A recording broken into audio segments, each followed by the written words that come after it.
सतगुरुदेव की जय। सर्वसंग से प्रार्थना है। सत्संग प्रारंभ हो रहा है। कृपया सत्संग स्थल पर शांतिपूर्वक विराजमान होकर के श्रद्धा से सत्संग सुने। परमेश्वर की प्यारी आत्माओं से पुनर्निवेदन है, सत्संग प्रारंभ हो रहा है। कृपया सत्संग स्थल पर शांतिपूर्वक विराजमान होकर के श्रद्धा से सत्संग सुने। सत्संग के दौरान कोई भी भक्तात्मा अन्य कोई बातचीत ना करे, सत्संग में ध्यान रखे। सत साहिब। वो परमात्मा कबीर है जिसने 6 दिन में सृष्टि रची तथा 7वें दिन तख्त पर जा विराजा। उसकी खबर किसी बाखबर से पूछकर तो देखो। कृपया अवश्य सुनिए जगत गुरु तत्वदर्शी संत रामपाल जी महाराज के अमृत वचन। जिसको भी मानव शरीर प्राप्त है, 2 प्रकार से मानव शरीर प्राप्त होता है, आपको बता ही दिया। एक तो पूर्व जन्म के शुभ संस्कारों से मानव शरीर लगातार कई जन्म भी हो सकते हैं, और एक केवल 84 लाख योनियों को भोगने के बाद टर्न वाइज मिलता है, यानी नंबर पे वो एक मिलता ही मिलता है। तो उसी पर आज सत्संग उसी पर चल रहा है। अब लास्ट में इसका निष्कर्ष थोड़े ही शब्दों में निकाल देंगे। तो हमारा मूल उद्देश्य इस मनुष्य जीवन का क्या है। जैसे एक विद्यार्थी का विद्या प्राप्त करके, और जो उस यूनिवर्सिटी में विद्यालय में जो वो मेहनत कर रहा है, स्टडी कर रहा है, उसका किया हुआ फल उसको फील्ड में मिलेगा। जैसे कोई डॉक्टरी कर रहा तो उसी सुविधा को वहीं खोजता रहा स्टडी काल में, टाइम में, विद्या काल में, तो बच्चा फेल हो जाएगा, उसको कुछ नहीं मिलने का। तो वो जो वहाँ जैसे इंजीनियरिंग कर रहा है बच्चा, तो इंजीनियरिंग जो करके उस अपने फील्ड में जाएगा, वो सुविधाएं वहाँ की किए हुए कि वहाँ मिलेगी उसको बाहर जा करके। तो आप जी मनुष्य जीवन प्राप्त प्राणी एक विद्यार्थी हो, और जो विद्यार्थी अपने दिग्भ्रष्ट हो गए हैं, उद्देश्य भूल चुके हैं, वो फिर बहुत दुखी होंगे। जैसे एक समय ये दास एक जूनियर इंजीनियर था, वहीं पर हमारे महकमे का कार्य भी चल रहा था, और वहीं पर रोड का कार्य भी, B&R का कार्य चल रहा था। वहाँ एक व्यक्ति अपने बच्चों समेत, उसके बच्चे वहाँ मिट्टी में सो रहे थे, वहाँ वो टोकरियाँ मिट्टी डाल रहा था सड़क पर, और उसका सहपाठी था, वो वहाँ का एक्शन बना हुआ था B&R का, बिल्डिंग एंड रोड्स का। वो वहाँ आया, वो इंस्पेक्शन करके चला गया। तो उसके जाने के बाद वो व्यक्ति कहता है, मजदूर, वो क्या कहता है कि मेरे कर्म फूट गए, मेरे भाग फूट गए। मेरा ये सहपाठी था, मेरा क्लास फेलो था, ये इसका ये नाम है, ये उस गांव का है, हम एक स्कूल में पढ़ा करते थे उस दूसरे गांव में, और ये पट गया, देखो ठाठ कर रहा है, गाड़ी में चलता है, इसके बच्चे पंखों के नीचे सोते हैं और मेरे बच्चे मिट्टी में पड़े हैं, मेरे भाग फूट गए। मैं भी पढ़ लेता, शिक्षा ग्रहण कर लेता, तो मैं भी ऐसे मौज करता। तो यहाँ परमात्मा कहते हैं, आज 6 दिन पाछे गए और गुरु से किया ना हेत, अब पछतावा क्या करे, चिड़िया चुगी खेत। तो आज आप उस अतिथि में हैं जो भक्ति नहीं करते, और करते हैं तो शास्त्र विरुद्ध करते हैं, और इस मनुष्य जीवन पा करके जो साधना सत्य नहीं करते, वो बाद में ऐसे पछताएंगे जैसे वो मजदूर पछता रहा था।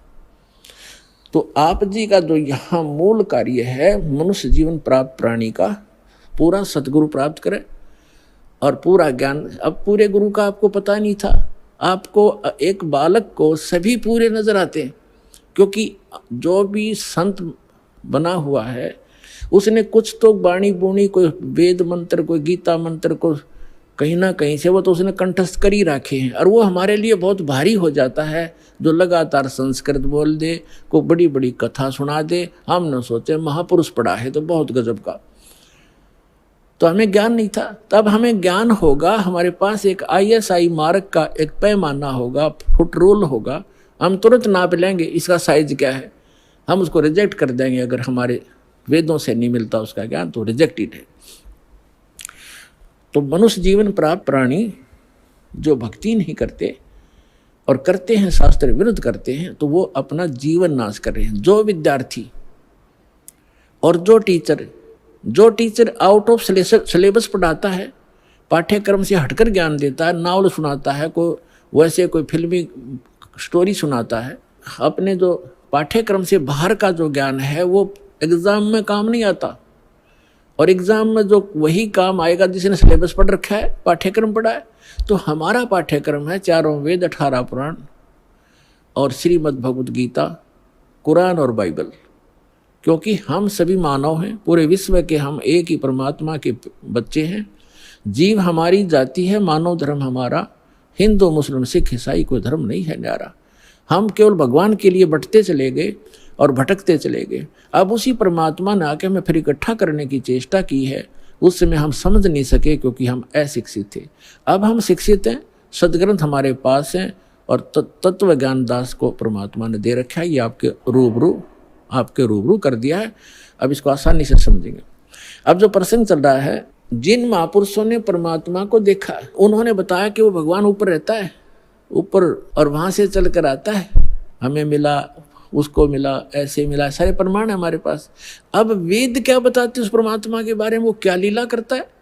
यदि वेदों में भी वही प्रमाण मिल जाता है जो उन महापुरुषों को मिला जिन्होंने बताया कि मुझे भगवान मिले परमात्मा और सचखंड लेकर गए, मुझे वापस छोड़ा, वो है परम अक्षर ब्रह्म, वो कंप्लीट गॉड है। और वैसी ही लीला वेद बताते हैं। तो आप अपने आप समझ में आ जाना चाहिए, अग्रम अग्रम खत्म हो जानी चाहिए प्राणी की, और बिल्कुल हो जाएगी। और कहते हैं आंखों देख कर भी जो नहीं मानता, जान बूझ साची तजय और करे झूठ तने, ताकि संगत है प्रभु स्वप्न में बिना थी। इसे नालायक आदमी तो कहते स्वप्न में भी नहीं मिला, जो आंखों प्रमाण देख कर फिर बकवास करता है, झूठ बोलता है, रामपाल ये करता है, कहाँ लिखा दिखाने लग रहा है, मैं सारे सदग्रंथ प्रमाणित कर रहा हूँ, सामने दिखा रहा हूँ, फिर भी कहता है, झूठ बोलता है। तो वो स्वार्थी और काल का पक्का दूत है। उस व्यक्ति का मुंह नहीं लागना चाहिए, उसकी बात नहीं सुननी चाहिए अपना सफल होने के लिए।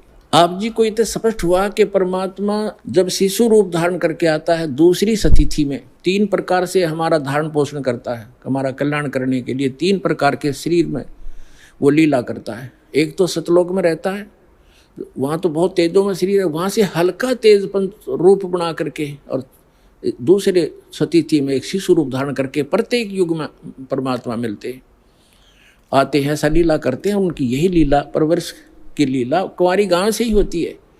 और तीसरी स्थिति में वो महात्मा साधु संत का रूप बना के कभी भी कहीं प्रकट हो जाते हैं और अपनी अच्छी आत्माओं को मिलते हैं, उनको ज्ञान समझाते हैं। उनके विषय में आपको बहुत बार बताया है कि किन किन महापुरुषों को वो मिले हैं। और उन्होंने फिर बताया कि हमको परमात्मा मिले अनंत कोट ब्रह्मांड का एक रति निभार, और सतगुरु पुरुष माने परमात्मा, भगवान, कंप्लीट गॉड, कबीर हैं, कुल के सिरदनहार।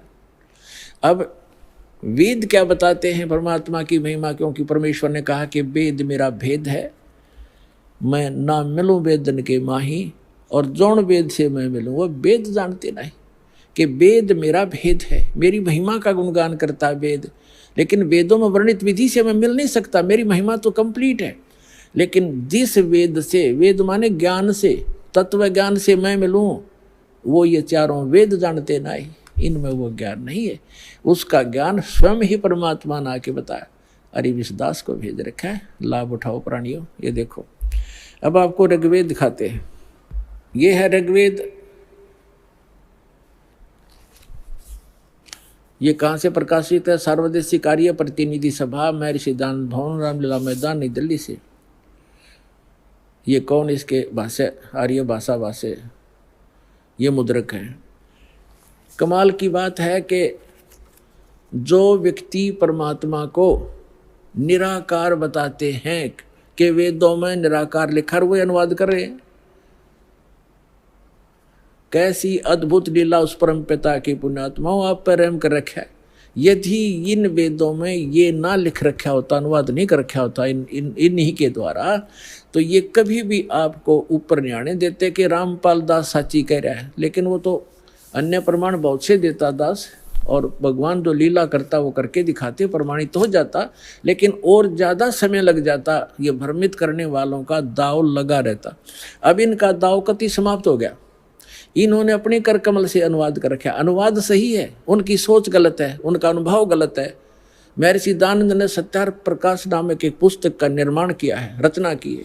उसमें उन्होंने स्पष्ट लिखा है कि मैंने इस पुस्तक का निर्माण वेदोनुसार किया है, वेदों के प्रमाणों को हल्का सरल करके लिखा है, और उसमें स्पष्ट है कि वेदों के विपरीत ज्ञान है सारा। महर्षि दयानंद और उसके सारे चेले परमात्मा को निराकार बताते हैं, उसका कोई स्थान नहीं है, वो एक देशीय नहीं है, एक स्थान पर नहीं रहता। और देख वेद क्या बताते हैं, वो एक देशीय है, भवनों के सब लोकों के ऊपर के स्थान पर रहता है, और वहाँ विराजमान है, धूलोक के तीसरे पृष्ठ पर रहता है, एक देशीय है। तो ये महर्षि दयानंद का कंप्लीटली अज्ञानी आदमी था पूर्ण रूप से, और उसी अज्ञान के आधार से उनके द्वारा भ्रमित आर्य समाज है। दास का उद्देश्य किसी की निंदा करना नहीं, केवल आपको सही दिशा देना उद्देश्य रखता हूँ कि आपके समझ में आया नहीं, ना इन ऋषि महर्षि इन ब्राह्मणों का समझ में आया, इस दास पर दया करी, इसका पूरा मानव समाज लाभ उठाओ, सबका कल्याण होगा। हमने किसी से द्वेष नहीं। ये देखो ऋग्वेद मंडल नंबर 9 सूक्त 86 और मंत्र नंबर 26 पढ़ेंगे। इसमें लिखा है कि यज्ञ करने वाले यजमानों के लिए परमात्मा, यज्ञ माने धार्मिक अनुष्ठान, करने वाले यजमान माने भक्त, साधना करने वाले साधकों के लिए परमात्मा, सब रास्तों को सुगम करता हुआ उनके विघ्नों यानी संकटों को मर्दन करता है, नष्ट करता है, उनको पवित्र करता हुआ और अपने रूप को सरल करता हुआ। क्योंकि सतलोक में परमात्मा का रूप आपको बताया दास ने कि बहुत तेजों में है। अगर वो एज इट इज आ जावे यहाँ पर उसी तेजो युक्त शरीर से, जिसके एक रोमकूप में करोड़ सूर्य करोड़ चंद्रमा मिला दे, इतनी रोशनी तो हमारी चरम दृष्टि नहीं दे सकती। हम तो एक सूर्य को नहीं देख सकते, और वो तो करोड़ों सूर्य एक रोमकूप में इतना प्रकाश इतनी चंद्रमा मिला दे। तो इसलिए परमात्मा अपने रूप को सरल करके आते हैं। जैसे एक कक्ष में कमरे में 1000 वाट का ट्यूब है, 500 की है, 100 की है और एक 0 की भी है, या 10 वोल्टेज की है। सब बंद करके एक 10 वाट की चालू कर दी या 5 वाट की, तो जितना आवश्यक प्रकाश उससे है वो हो गया, बाकी वो है विद्यमान, लेकिन वो प्रकाश ऑफ कर लिया। ऐसे वो परमात्मा का जो शरीर है इतना नूरी है, उसको कम करने के लिए वो अपने उस ऐसे स्विच ऑफ करके ओनली सिंपल सा प्रकाश युक्त शरीर यहाँ रख लेते। तो उसका प्रमाण यहाँ देखिएगा, ये पढ़ रहे हैं ऋग्वेद मंडल नंबर 9 सूक्त 86 मंत्र 26 पढ़ रहे हैं, 86 का 26। अपने रूप को सरल करता हुआ, अपने रूप को शरीर, अपने रूप को सकल को सरल करता हुआ वह कांति में परमात्मा। ये देखो इन्होंने यहाँ गड़बड़ी कर दी। ये देखो यह है कबीर, हम कबीर बोले, बै बोला ना, हम कबीर, वेदों को वेद बोलते हैं, तो यहाँ कबीर, हम इस यू कबीर लिखा, कबीर। इस रे को इन्होंने संधि छेद करके अपसर्ग लगा दिया, अपसर्ग लगा के इसका अर्थ कर दिया, कवि का अर्थ कर दिया सर्वज्ञ। कवि कोई सर्वज्ञ नहीं होता, ना आज तक होया है, परमात्मा ही सर्वज्ञ होता है। यहाँ अर्थ नहीं करना चाहिए था, अर्थ करके अनर्थ किया इन्होंने। यदि कहीं किसी काव्यकार की महिमा वर्णित हो और वहाँ कवि शब्द हो तो वहाँ अर्थ किया जा सकता, काव्यकार कर दे, सर्वज्ञ वहाँ भी नहीं किया जा सकता। तो यहाँ कबीर देव लिखना था। आपको प्रमाण दिखाते हैं, जैसे ये एक पुस्तक है यजुर्वेद, इस पर ऊपर रे लगा हुआ है। अब इसी में प्रमाण दिखाते हैं आपको। ये देखिएगा, ये यजुर्वेद है, ये महर्षि दयानंद द्वारा ही इसका अनुवाद है। ये प्रकाशक सार्वदेशी कार्य प्रतिनिधि सभा 2/5 महर्षि दयानंद मैदान नई दिल्ली से, और ये महर्षि दयानंद द्वारा इसका अनुवाद है, और ये यहाँ से छपा। इसके हम आपको ले चलते हैं 36वें अध्याय के, यह 60-30 अध्याय यानी 36वां अध्याय, 36 60-30 36 36 36, और यहाँ आगे हम ये यजुर्वेद है, और यहाँ देखिएगा इसका प्रथम मंत्र है, इसमें लिखा है कि रचम वाचम प्रपदे मनो यजु प्रपदे, ये यजु शब्द है, इसका 2 उपसर्ग लगा रखे। अब इसका अनुवाद महर्षि दानदंड जी ने यहां कर रखा है, देखिएगा इसमें यजु, ये यजु शब्द है, इसका अर्थ यजुर्वेद लिख दिया, बिल्कुल सही। अगर इसका अर्थ कर देता तो ये महिमा यजुर्वेद की थी, और यहाँ यजुर्वेद लिखना पड़ा, ये रे ला के हमको यजुर्वेद बोलना, यजुर्वेद, तो यहाँ इसने यजुर्वेद लिखा, बिल्कुल सही लिखा। अगर यहाँ अर्थ कर देते तो महिमा यजुर्वेद की थी, तो कैसे समझते कि किसकी महिमा, ये अनर्थ हो जाता। इसी प्रकार यहाँ इन अनुवादकर्ताओं ने कबीर का अर्थ लिखना था कबीर देव, यहाँ कवि का अर्थ जैसे अपसर्ग भी लगे हैं तो इसको लिखना था कबीर देव है उस परमात्मा का, वो कबीर देव माने साहब परमात्मा, कबीर हम कबीर बोले, कबीर देव लिख देती है, देव माने परमेश्वर और कबीर माने कबीर। हम कबीर साहब कहने लगे अपनी लोकल भाषा में, हम वह को वह बोलते हैं, और कबीर देव, कबीर साहब, कबीर भगवान, कबीर अल्लाह, अल्लाहु अकबर। वेदों में उसको कबीर देव, अपनी मातृभाषा में वैसे लोकल लैंग्वेज में कबीर साहब, और कुरान शरीफ के अंदर उसको अल्लाहु अकबर यानी अल्लाह कबीर कहा है। ये है वही जो काशी में धानक रूप में रहा था। ये उन महापुरुषों ने प्रमाणित भी कर दिया कि हम सुल्तानी नानक तारे दादू को उपदेश दिया, जात जुलाहा भेद नहीं पाया, काशी माए कबीर हुआ, अनंत कोट ब्रह्मांड का एक रति निभार, और सतगुरु पुरुष कबीर हैं ये कुल के सिरजनहार। हमने फिर से ऋग्वेद ले लिया, यजुर्वेद रख दिया, क्योंकि अब हम इसको प्रमाणित कर रहे थे। ऋग्वेद मंडल नंबर 9 सूक्त 86 के मंत्र 26 को हम पढ़ रहे हैं। यहाँ आगे थे कि यज्ञ करने वाले यजमानों के लिए परमात्मा, यज्ञ माने धार्मिक अनुष्ठान, यानी साधना करने वाले साधकों के लिए परमात्मा, सीधा सा अर्थ बन जाता है। सब रास्तों को सुगम करता हुआ, यानी उनके विघ्नों को, संकटों को मर्दन करता है, उनको पवित्र करता हुआ और अपने रूप को सरल करता हुआ, वह कांति में परमात्मा कबीर देव लिखना था यहाँ पर, कबीर देव विद्युत के समान क्रीड़ा करता हुआ, जैसे बिजली आती है बड़े स्पीड से, वर्णीय पुरुष को प्राप्त होता है। वर्णीय माने अच्छी आत्मा को मिलता है। यहाँ देखो 27 में क्या कहा, वो कहाँ रहता है वो परमात्मा, जो परमात्मा ध्यूलोक के यानी तेजो में लोक के तीसरे पृष्ठ पर रहता है, तीसरे पृष्ठ पर विराजमान है। अब यहाँ 2 कंसेप्ट तो कति क्लियर हो गए। वो परमात्मा ऊपर के लोक में रहता है, ध्यूलोक के यानी तेजो में लोक के भी तीसरे स्थान पर, वहाँ 3 पार्ट है सतलोक के, ऊपर के जितने लोक हैं उनको 3 विभागों में बांटा हुआ है। तो उनके सबसे ऊपर के लोक में बैठा हो परमात्मा, और वहाँ से अब आगे दिखाते हैं, बिजली जैसी गति से आता है, जैसे बिजली 1 सेकंड में पहुंच जाती है, और अच्छी आत्माओं को मिलता है और वो वहाँ ऊपर रहता है। और अब देखो ऋग्वेद मंडल नंबर 9 सूक्त 82 का मंत्र 1 दिखाते हैं, 1 और 2 आपको स्पष्ट कर देगा। ये देखिएगा, ऋग्वेद मंडल नंबर 9 सूक्त 82 और मंत्र नंबर इसका यहाँ 82 यहाँ से शुरू होता है, इसका मंत्र 1 है ये रहा। इसमें है कि वो अमर परमात्मा, सोम माने सर्वोत्पादक प्रभु, सबकी उत्पत्ति करने वाला परमात्मा, प्रकाश रूप सद्गुणों की वृष्टि करने वाला, पापों का हरण करने वाला। महर्षि दानंद कहता भगवान पाप नाश नहीं करता, आयुर्वेद कहते हैं पापों का हरण करने वाला, नाश करने वाला है।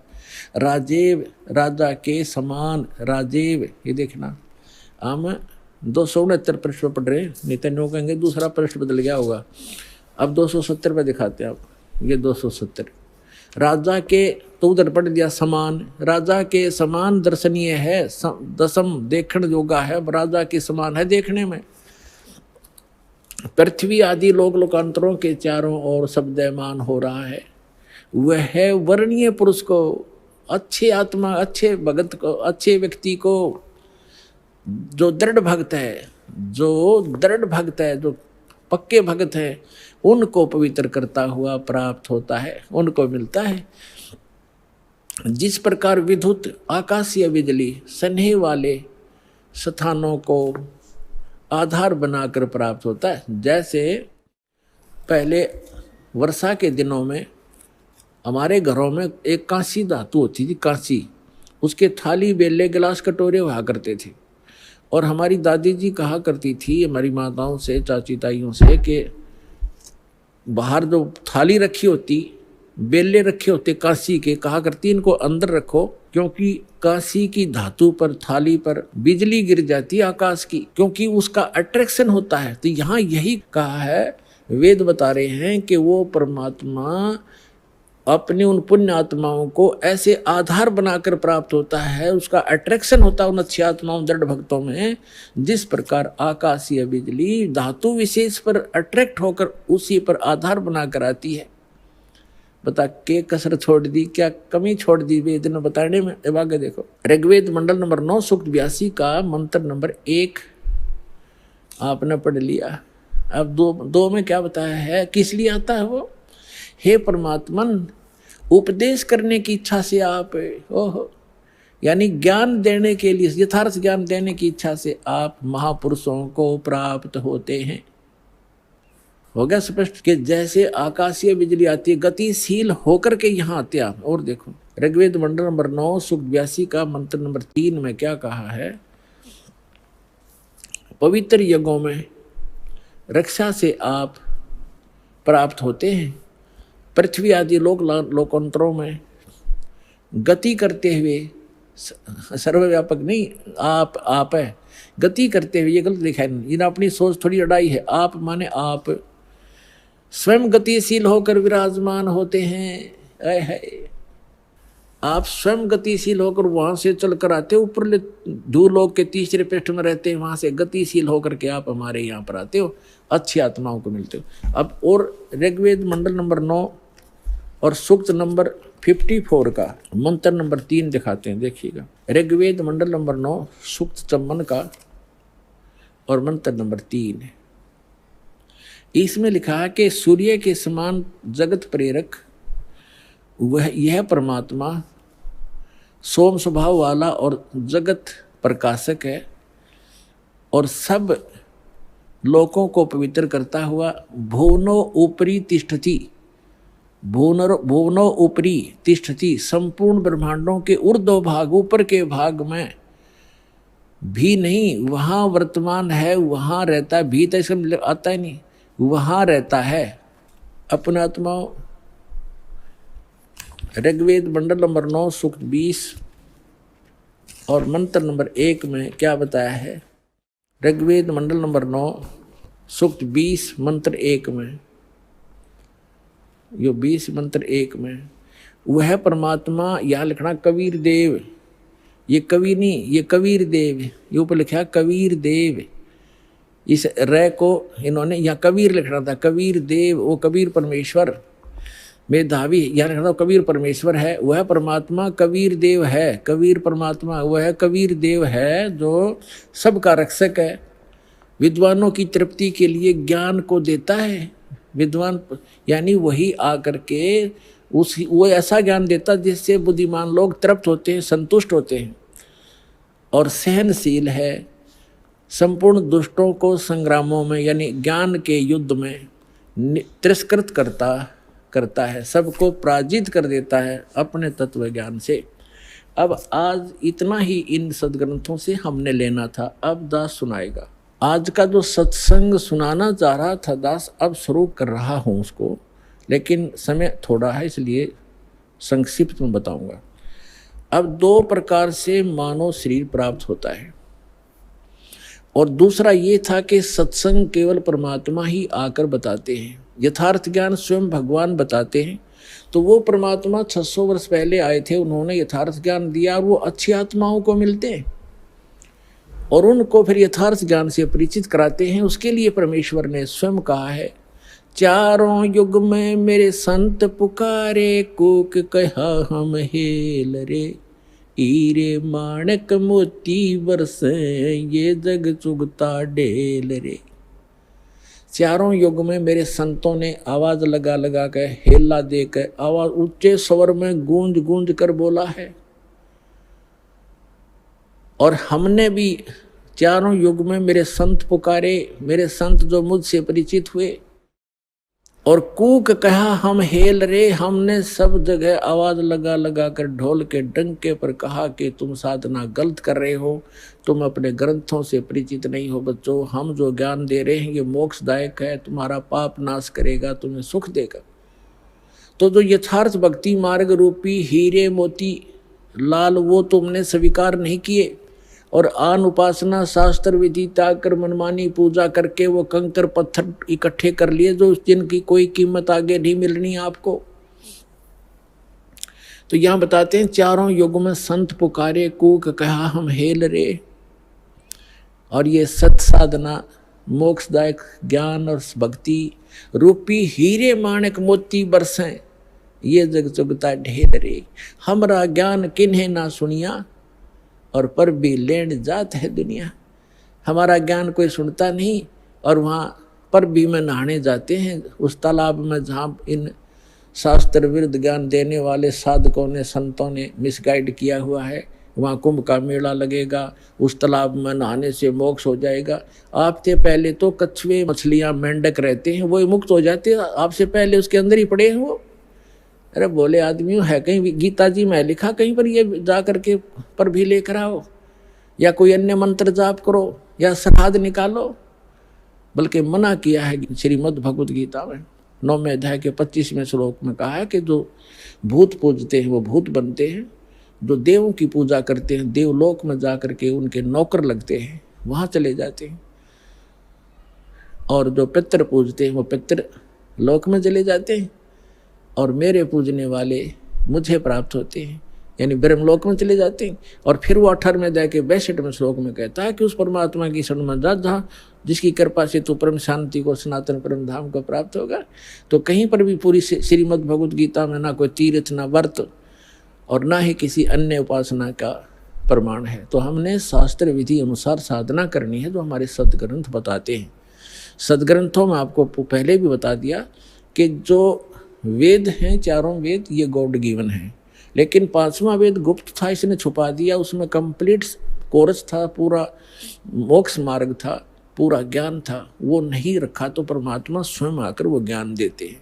उस ज्ञान के अंदर ये पूरा कोर्स है मोक्ष प्राप्ति का, यहाँ के सुख प्राप्ति का, आपके संस्कार में, प्रारब्ध में, आपकी किस्मत में लिखे हुए पाप को टालने का। ये साधन वाले ने वर्णित किया है जो दास के पास उपलब्ध है, इसको प्राप्त करो। अब जो सत्संग आज सुनाना चाह रहा था दास, उसकी भूमिका बनी है 2 घंटे में। अब 2 प्रकार से मानव शरीर प्राप्त होता है। एक तो पूर्व जन्म के संस्कार, जिनके शुभ संस्कार होते हैं, उनको लगातार कई मनुष्य जीवन भी मिल जाते हैं। जब कभी पुण्य संस्कार कब बनते हैं, जब परमात्मा तीसरी सतिथि का रूप धारण करके कभी किसी क्षेत्र में प्रकट होते हैं, और वो अपनी किसी प्यारी आत्मा को यथार्थ ज्ञान बता जाते हैं।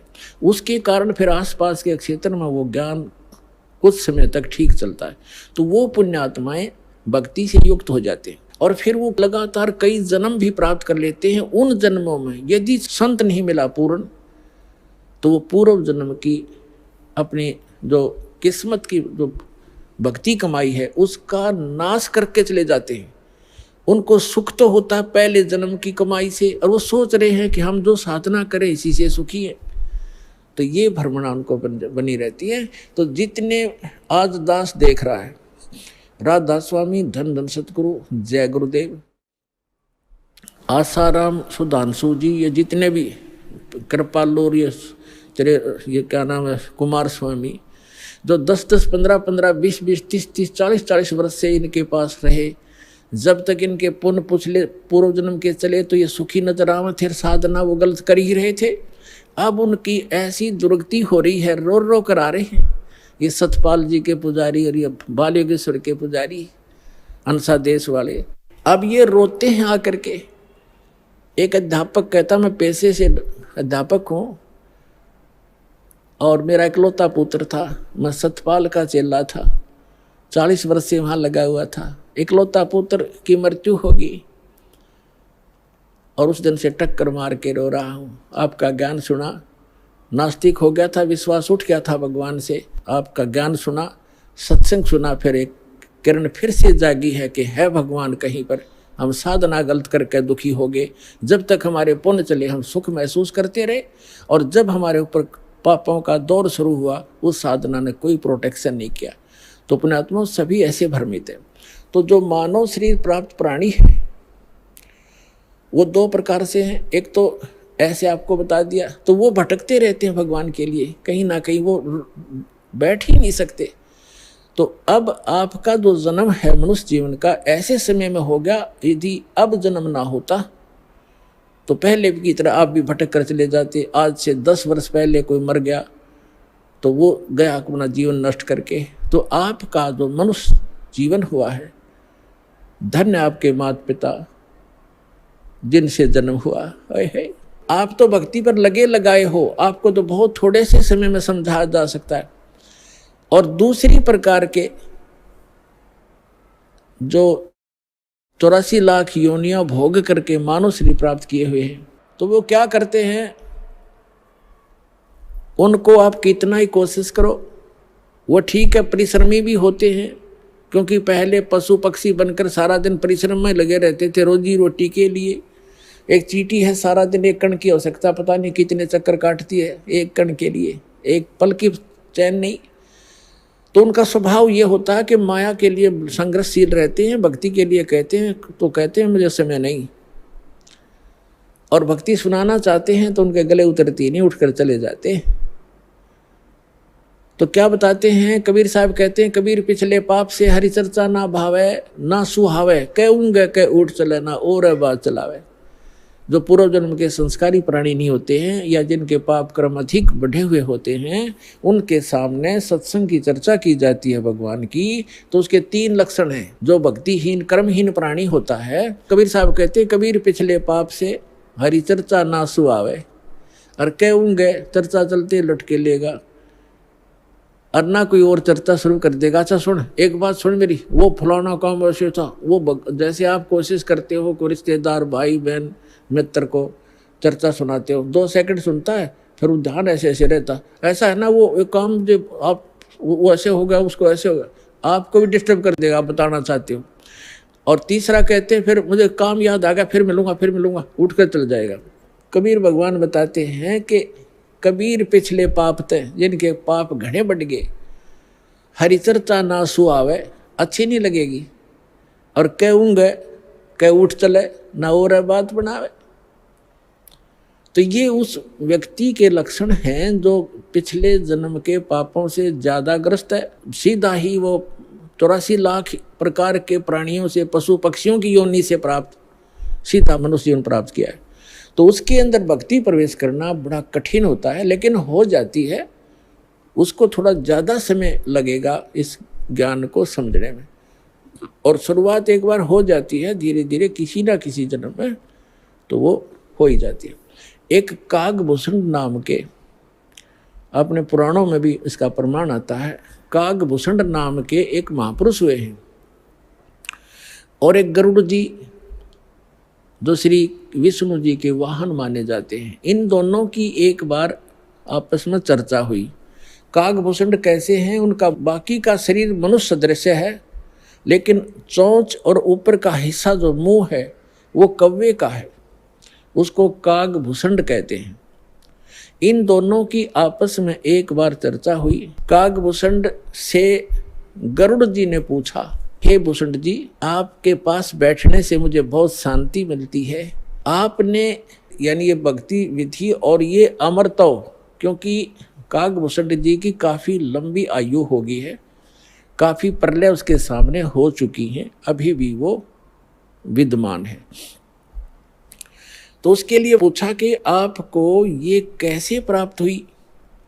तब कहा कि एक लंबी कहानी है गरुड़ जी, मैं एक बार 20 वर्ष की उम्र थी मेरी, और एक भयंकर अकाल गिर गया। हम भाई बहन थे, मेरे से छोटे मेरे भाई बहन थे, उस अकाल के उनकी मृत्यु होगी, मेरे माता पिता की भी मृत्यु होगी।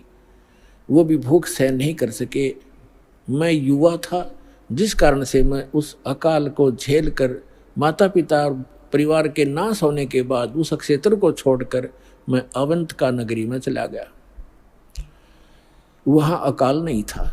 उससे पहले मेरे असंख्य जन्म चले गए, मनुष्य जीवन मैंने बर्बाद कर दिए, कभी मैंने भक्ति नहीं की, क्योंकि वो पिछले जन्म मुझे अब मेरी दिव्य दृष्टि खुल जाने से नजर आ रहे हैं कि पिछले मानव शरीर मैंने कैसे बर्बाद किए थे। तो बता रहा कि पिछले जन्म मैंने बहुत नाश कर दिए, और एक जन्म जो मेरा हुआ, माता पिता मेरे भाई बहन मर गए भूख से तड़प कर। ऐसी खिली फुलवाड़ी थी हमारे घर की, सारे भाई बहन खुशी खुशी रहते थे, और एक वर्ष में ऐसी जुल्म गिर गया, ऐसा कहर टूट गया, हमारा नाश हो गया। मैं सोचने पर विवश हो गया कि ये क्या जीवन है। कल तक हम कैसे खुशी मंगल से रहते थे, प्यार करते थे, कहाँ गए आज मैं टक्कर मार लिया, रो लिया, सारा कुछ कर लिया, वो मिल नहीं रही। ये खाक जीवन है, कहाँ रह रहा हूं मैं। ऐसे करते करते एक मंदिर के अंदर एक पंडित जी भगवान शिव का पुजारी था, मैं वहां चला गया। उसको अपना दुख रोया, दयालु था ब्राह्मण, मुझे सीने से लगाया और कहा, बेटा यहाँ तो ऐसे ही कहर गिरते हैं, आप भक्ति कर लो, स्वर्ग में चले जाओगे, वहां दुख नहीं है। ब्राह्मण को ज्ञान स्वर्ग तक का ही था, और कहा, बेटा तू दीक्षा ले, अब गुरु बनाए बगैर मोक्ष नहीं होता। अब काकभूषण बता रहा है कि मेरे इतने पाप थे, पापी के पिछले जन्म जन्म के कभी भक्ति शुरू नहीं करी थी। मेरे अंदर भक्ति प्रवेश करने में 6 महीने लग गए, लगातार संत के साथ रहने में। अब 6 महीने तक मैं मंदिर में रहा, रोज उनकी कथा सुनता, वचन सुनता, पर नाम लेने की इच्छा कभी मैंने व्यक्त नहीं की। गुरुजी कहते मैं कान्ना पे कह टाल जाता, ना हाँ कहता ना कहता। और दीक्षा उसी को प्रफुल्लित होती है जो सब इच्छा से अपनी लगन से प्राप्त करता है। जबरदस्ती दिया हुआ ज्ञान नाम काम नहीं करता है। तो उस पंडित जी ने इसलिए उसको जोर नहीं दिया। 6 महीने के बाद कहता, लगातार सत्संग सुनने के बाद मुझ पापी के कुछ पाप नरम हुए, और तब मैंने दीक्षा प्राप्त की। दीक्षा प्राप्त करके कुछ दिनों के बाद फिर मेरे अंदर एक बकवाद भागी, जो गुरुजी कथा सुनाया करते हो मुझे भी याद होगी। मैं युवा था, गुरुजी वृद्ध हो गए थे, मेरी आवाज़ में कसक थी, जितने भी श्रोता थे अब मेरी तरफ आकर्षित हो गए कि और कहने लगे, हो आप तो गुरुजी से भी बढ़िया ज्ञान सुनाते हो। अपने आत्माओं यहाँ मार खाता प्राणी, इस ज्ञान को सुनकर कोई वक्ता बन बैठेगा, 10 उसके प्रशंसक हो जाएंगे, वो भी अपना नाश जीवन करेगा। अब ज्ञान पुराणों का था, बढ़िया घटिया क्या हो गया इसमें, गुरुजी से बढ़िया सुनाने लग गया वो। तो यहाँ मार खाते श्रोता भी और भक्त भी मार खाते, मान बढ़ाई छा जाती है, सबसे बड़ी दुश्मन है जीव की। एक दिन मैं बैठा था, कथा कर रहा था, श्रोता बैठे थे, गुरुजी आए मंदिर में अपने घर से। मैंने खड़ा होकर सत्कार नहीं किया, क्योंकि मैं अपनी बेइज्जती समझूं था कि खड़ा होऊंगा तो सबका अट्रैक्शन इधर गुरुजी की तरफ हो जाएगा। अब मैंने बैठे बैठे दर्शन कर लिए, ऐसे बस थोड़ा सा नाम मात्र सा सिर झुकाया, खड़ा नहीं हुआ मैं। अब गुरुजी तो आए थे अपना लगे पूजा पाठ करने मंदिर में, एक कोने में बैठकर वह आकाशवाणी हुई मंदिर में, कह रहे दुष्ट तूने अपने गुरु का अनादर किया है, तुझे 1 लाख वर्ष के लिए नरक में डालता हूं। भगवान शिव की आकाशवाणी हुई, क्योंकि ब्राह्मण शिव का पुजारी था। अब वो आकाशवाणी सुन ली गुरुजी ने, उसने कहा, अरे बेटा भूषण, उसका नाम कुछ और था उस समय, बेटा भगवान क्यों नाराज हो गया तेरे से। गुरुजी ने किसने मेरा आदर किया या अनादर किया।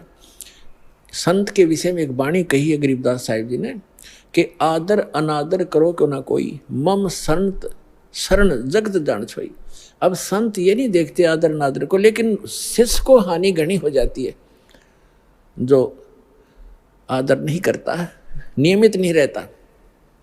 तो उस गुरु ने पूछा, बेटा क्या गलती करती, भगवान आपसे क्यों रुष्ट हो गए। अक्षमा याचना कर, दयालु है भगवान, माफ कर देंगे तेरे को। और खुद भी अर्ज की, हे भगवान बच्चा है आपका, गलती होगी, बालक है, अक्षमा करो। तब उसने आकाशवाणी की फिर दोबारा भगवान शिव ने, जब ये निकम्मा व्यक्ति अपने गुरु का आदर नहीं करता तो मेरा क्या आदर करेगा। गुरु एक रिहर्सल करनी होती है गुरु जी को भगवान की तरह मानकर, क्योंकि हम जैसा व्यवहार गुरु जी के यहाँ कर रहे हैं तो परमात्मा इस रूप में आपको वहाँ ऊपर जा करके आपकी परीक्षा लेगा। एक स्थान है मानसरोवर पर, तो वहाँ जो जैसा भाव आपका यहाँ वैसा वहाँ होगा, जैसे सोपन में होता है। तो वहाँ से वापस आने के बाद फिर आप बहुत युगों तक वहाँ नहीं जा पाओगे। इसलिए एट प्रेजेंट आपने गुरु जी के साथ ऐसा व्यवहार करना चाहिए, ऐसा बोलना चाहिए जैसे हम भगवान से कर रहे हों। तो इस प्रकार ना करने से तब उसने कहा कि जिसने आपका अनादर किया, आपका नहीं मेरा अनादर किया, इसको 1 लाख वर्ष तक नरक में डालूंगा। फिर काफ़ी समय तक हाथ जोड़े रहा ब्राह्मण, आपका बच्चा है, बख्श दो दाता, बालक है, गलती होगी, अरे तो भी मांग माफी बच्चे, माफी मांग। लेकिन फिर आकाशवाणी हुई कि मेरा वचन ना खाली जाई, यम के लोग चलो रे भाई। अब काकभूषण कहता है कि मेरी मृत्यु होगी, मैं नरक में डाल दिया गया 1 लाख वर्ष तक।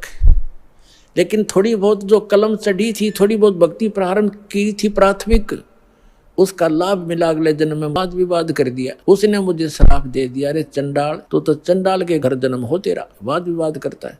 तो काकभूषण कहता है कि गुरु जी मैंने दुख नहीं माना संत के उस कुवचन का, और उसने श्राप दे दिया। मैंने हाथ जोड़कर ये कहा कि हे महर्षि जी, दास पर गलती बन गई, मैं नीच व्यक्ति हूँ, मैं कर्महीन हूँ, तभी तो ऐसी भाषा में आपके सामने बोल गया, मेरा दुर्भाग्य था। एक दया करियो दयालु कि मैं किसी जन्म में से चंडाल का पैदा हूँ, पर आप भगवान की भक्ति ना भूल पड़े, ये दया करते मुझे। तो ये आशीर्वाद दे दिया लोमश ऋषि ने। तो सारी कथा बताता है कि फिर मैं क्या हुआ, एक काग के घर जन्म हुआ मेरा।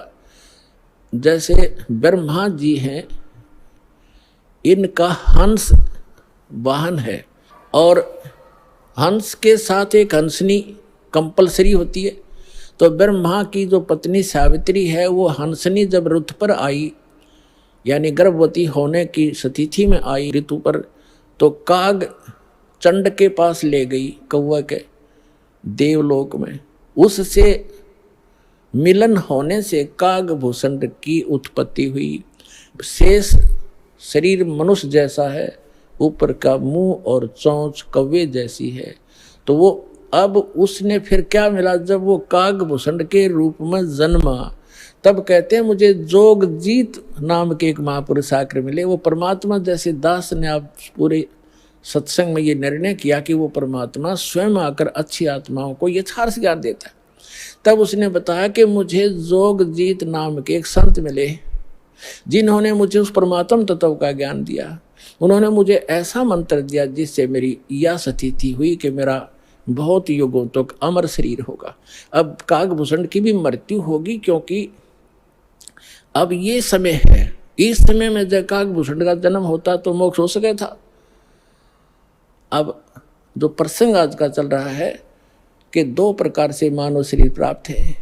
आप जो परमात्मा के लिए भटक रहे थे और यहाँ आ गए, आप बहुत पुण्यकर्मी प्राणी हो, पिछले जन्म में भी आप मानव थे, और मानव जैसा स्वभाव है, जहाँ कहते हैं लाइन लगा लो, लाइन लगा लेते हो, यहाँ ऐसे बैठ जाओ, वहाँ जाओ, ये करवा लो।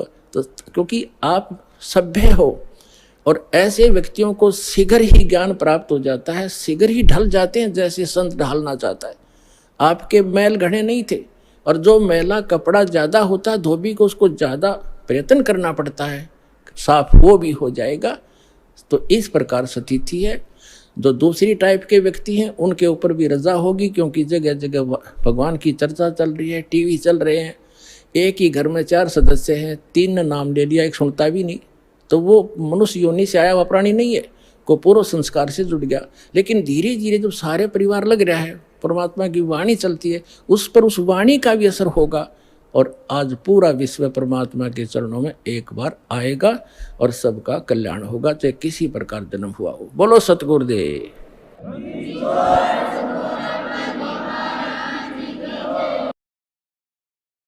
परम पिता परमात्मा परमेश्वर, हमारे पिता, सबके जनक, सर्व उत्पादक परमात्मा प्रभु कबीर साहब जी, कबीर जी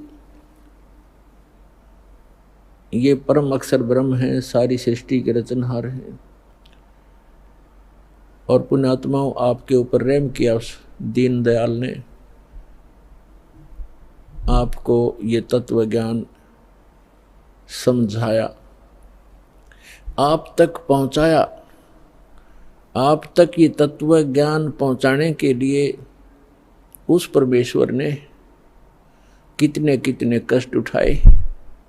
आप तक पहुंचने के लिए उस परमात्मा ने भिन्न भिन्न भेष बनाए, और आप जी ने इस काल की भांग को इतना पी लिया कि इस काल के इस नकली सुख, इस झूठे सुख के नशे में आप भगवान को पहचानना भूल गए। परमेश्वर कहते हैं मैं रोवत हूँ सृष्टि को, सृष्टि रोवे मोहे, गरीबदास इस वियोग को समझ न सकता कोई। हमारे पिता कहते हैं, हमारे भगवान कहते हैं कि मैं तुम्हें रो रहा हूँ, तुम्हारे लिए भटक रहा हूँ कि तुम गलत स्थान पर रह रहे हो। या कोई जीव सुखी नहीं, या सुख नाम की वस्तु नहीं,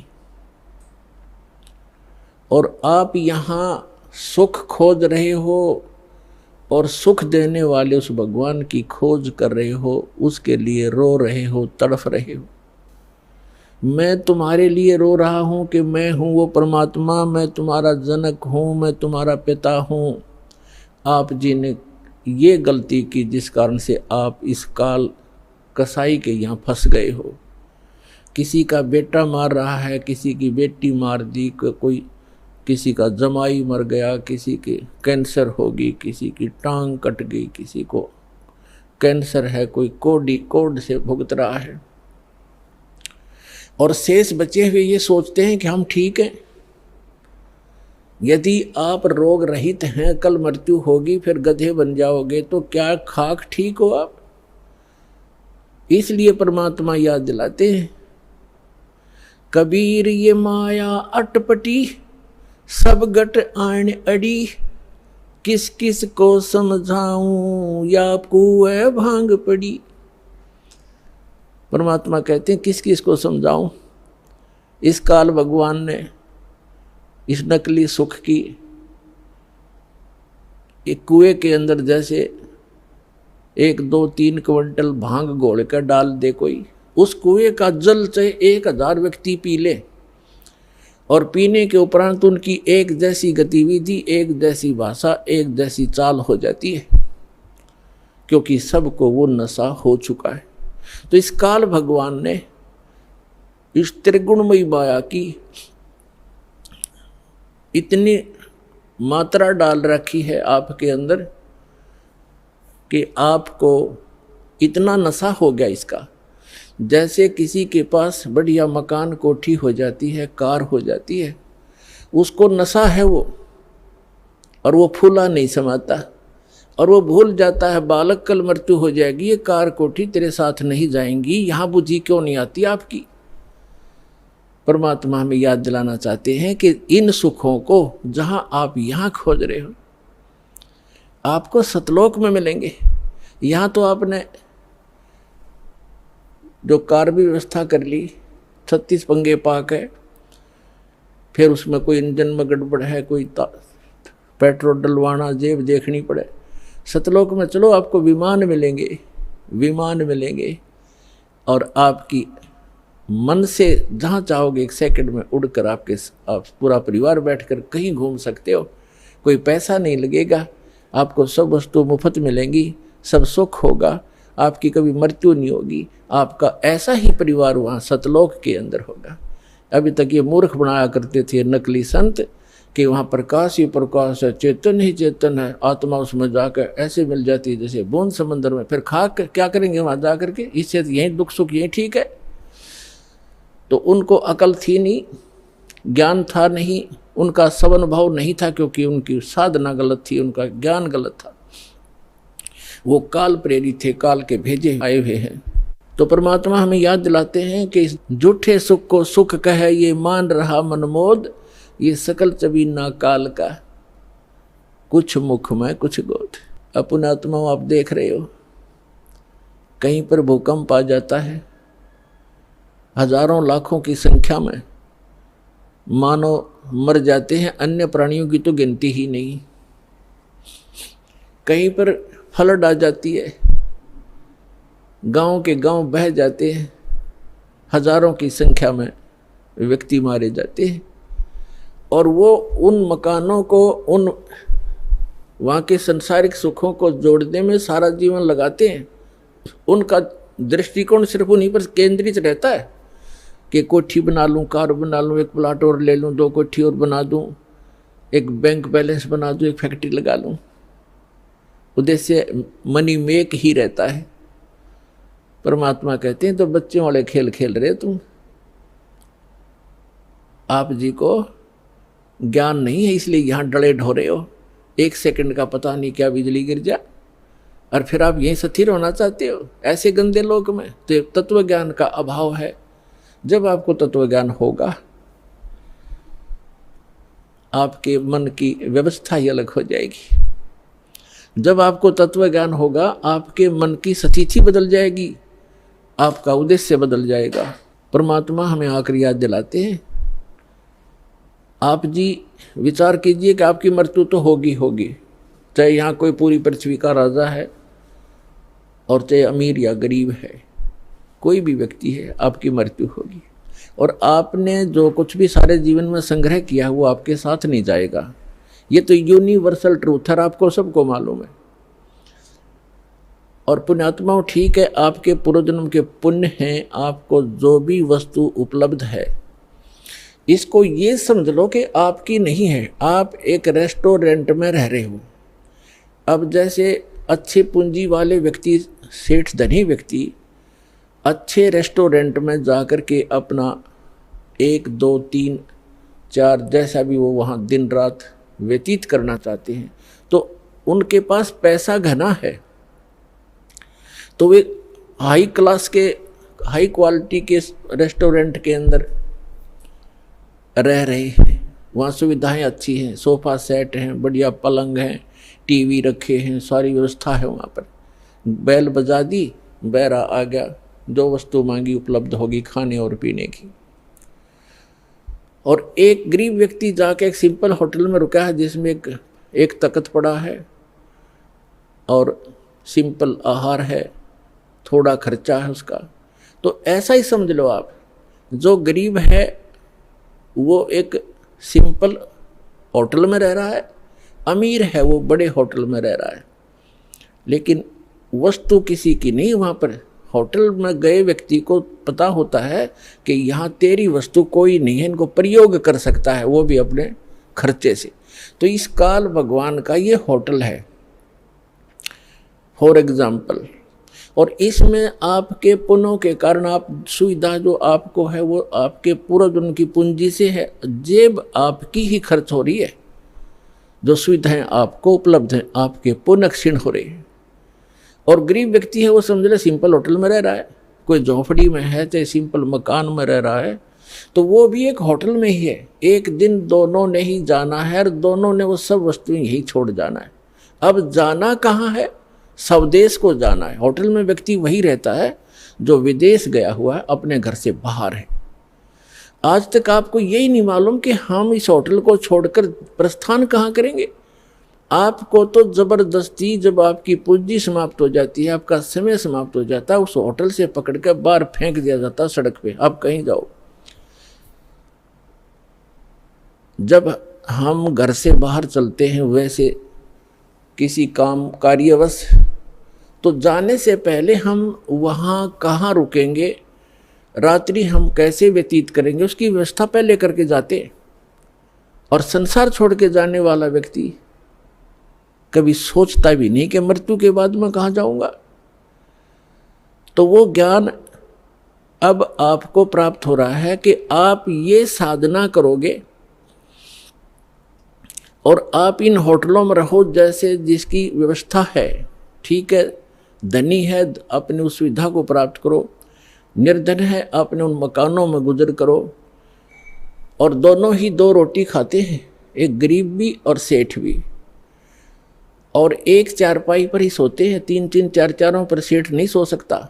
एक कोने में चाहे 10 कक्ष की कोठी हो, एक कक्ष के एक कमरे में एक तख्त 3.5 बाई। परमात्मा कहते हैं क्या चढ़ावा मेंढिया और लंबी भीत उसार, घर तक 3.5 हाथ गणाते 4.25। यानी आपको लेटने के लिए अपने हाथ, ये हाथ होता है इतना, प्रत्येक का शरीर अपने 3.5 हाथ का होता है, 3.5 हाथ का। तो परमात्मा कहते हैं आपने 20 कक्ष की कोठी बना रखी है, उसमें 3.5 हाथ और बाई 1 हाथ, भाई इतनी जगह की जरूरत है आपको। बाकी उस कोठी की शर्मा मार ले, क्या बनेगा उसका? समय खोया, अपना जीवन व्यर्थ किया। तो कहने का भाव ये है कि ठीक है, भगवान ने आपको कोठी भी दी है, सुविधाएं भी हैं, कोई बात नहीं, लेकिन अब भविष्य की तैयारी करो, यहाँ से चलने का उद्देश्य बनाओ। असक जन्म हो गए आप जी ने यही भटकतों का। अब परमात्मा हमें बताते हैं कि आप जी यहाँ इस काल कसाई के लोक में रह रहे हो, इसने आपको अपने स्वार्थवश पाल रखा है, जैसे कसाई बकरे पालता है। पुण्यात्मा, आपके ऊपर 3 गुणों का इतना जबरदस्त प्रभाव हो गया कि आप जी अपने परिवार, अपनी संपत्ति को अपना मान चुके हो, और मान चुके हो जैसे नशे में व्यक्ति चाहे कुर्डियों पर पड़ा हो गंध में, और चाहे चारपाई पे लेट रहा हो, उसको पता ही नहीं तू कहाँ है। तो आज हम सभी की ये स्थिति है कि हम इस सब कुछ को अपना मान चुके, और इसको ये कहा जाता है कि आप कसाई के लोक में रह रहे हो और ये आपको सबको खाएगा बारी बारी, ये नहीं बख्शेगा किसी को भी। किसी परिवार के 3-3 सदस्य खा जाता है एक दिन में, कोई दुर्घटना से या कोई किसी और अन्य कारणों से, कोई बीमारी से, और शेष बच्चे ये सोचते हम ठीक हैं। जिनके साथ वो घटना घट गई उससे पहले वो भी आप जैसी ही स्थिति में थे। तो पुण्यात्मा, परमात्मा ने रजा बख्शी आपको ये ज्ञान देने की, और फिर वो विकल्प बताया कि यहाँ से जाकर आप कहाँ रहा करोगे। गीता अध्याय नंबर 15 के श्लोक नंबर 1 से 4 में कहा है कि उल्टा लटका हुआ संसार रूपी वृक्ष है, ऊपर को जड़ तो समझो पूर्ण परमात्मा, और नीचे को 3 गुण रूप शाखा हैं, रजगुण ब्रह्मा, सतगुण विष्णु, तमगुण शिव जी। और जो संत इस उल्टे लटके हुए संसार रूपी वृक्ष के सभी विभाग बता देगा, तना कौन भगवान है, इस संसार रूपी जड़ कौन है, यानी जिससे सबका धारण पोषण होता है वो कौन प्रभु है, और शाखा कौन है, डार कौन है, और पत्ते क्या है, तो स वेदविद वो तत्वदर्शी संत है। तत्वदर्शी संत की प्राप्ति के उपरांत 15वें अध्याय के 4थे श्लोक में कहा श्रीमद् भगवद गीता में, उसके पश्चात परमेश्वर के उस परम पद की खोज करनी चाहिए जहाँ जाने के बाद साधक फिर लौटकर कभी संसार में नहीं आते। और जिस परमेश्वर ने सब ब्रह्मांडों की रचना की है, संसार रूपी वृक्ष की प्रवृत्ति जिससे विस्तार को प्राप्त हुई है, उस परमात्मा की भक्ति करो और किसी की नहीं। और गीता ज्ञानदाता अपने विषय में कहता है 8वें अध्याय के 13वें श्लोक में, ओम इति एकाक्षरम ब्रह्म विवहारण माम अनुस्मरण यह पर्याति तदन देहम से आती परमाम गति। मुझ ब्रह्म का एक ओम अक्षर है। गीता का ज्ञान ब्रह्म बोल रहा है, ये काल बोल रहा है, श्री कृष्ण जी में प्रवेश करके बोल रहा है, और ये कह रहा है कि मुझ ब्रह्म का केवल एक ओम मंत्र है। इसका उच्चारण करते हुए संसार छोड़कर जाते समय भी, मरते समय भी इसी का जाप करता है, तो ओम से मिलने वाली जो परम गति वो प्राप्त हो जाती है, वो ब्रह्मलोक प्राप्त होता है। ब्रह्मलोक में गए प्राणी भी वापस आते हैं। 8वें अध्याय के 16वें श्लोक में गीता जी में स्पष्ट किया है, वो भी पुनरावृत्ति के अंदर।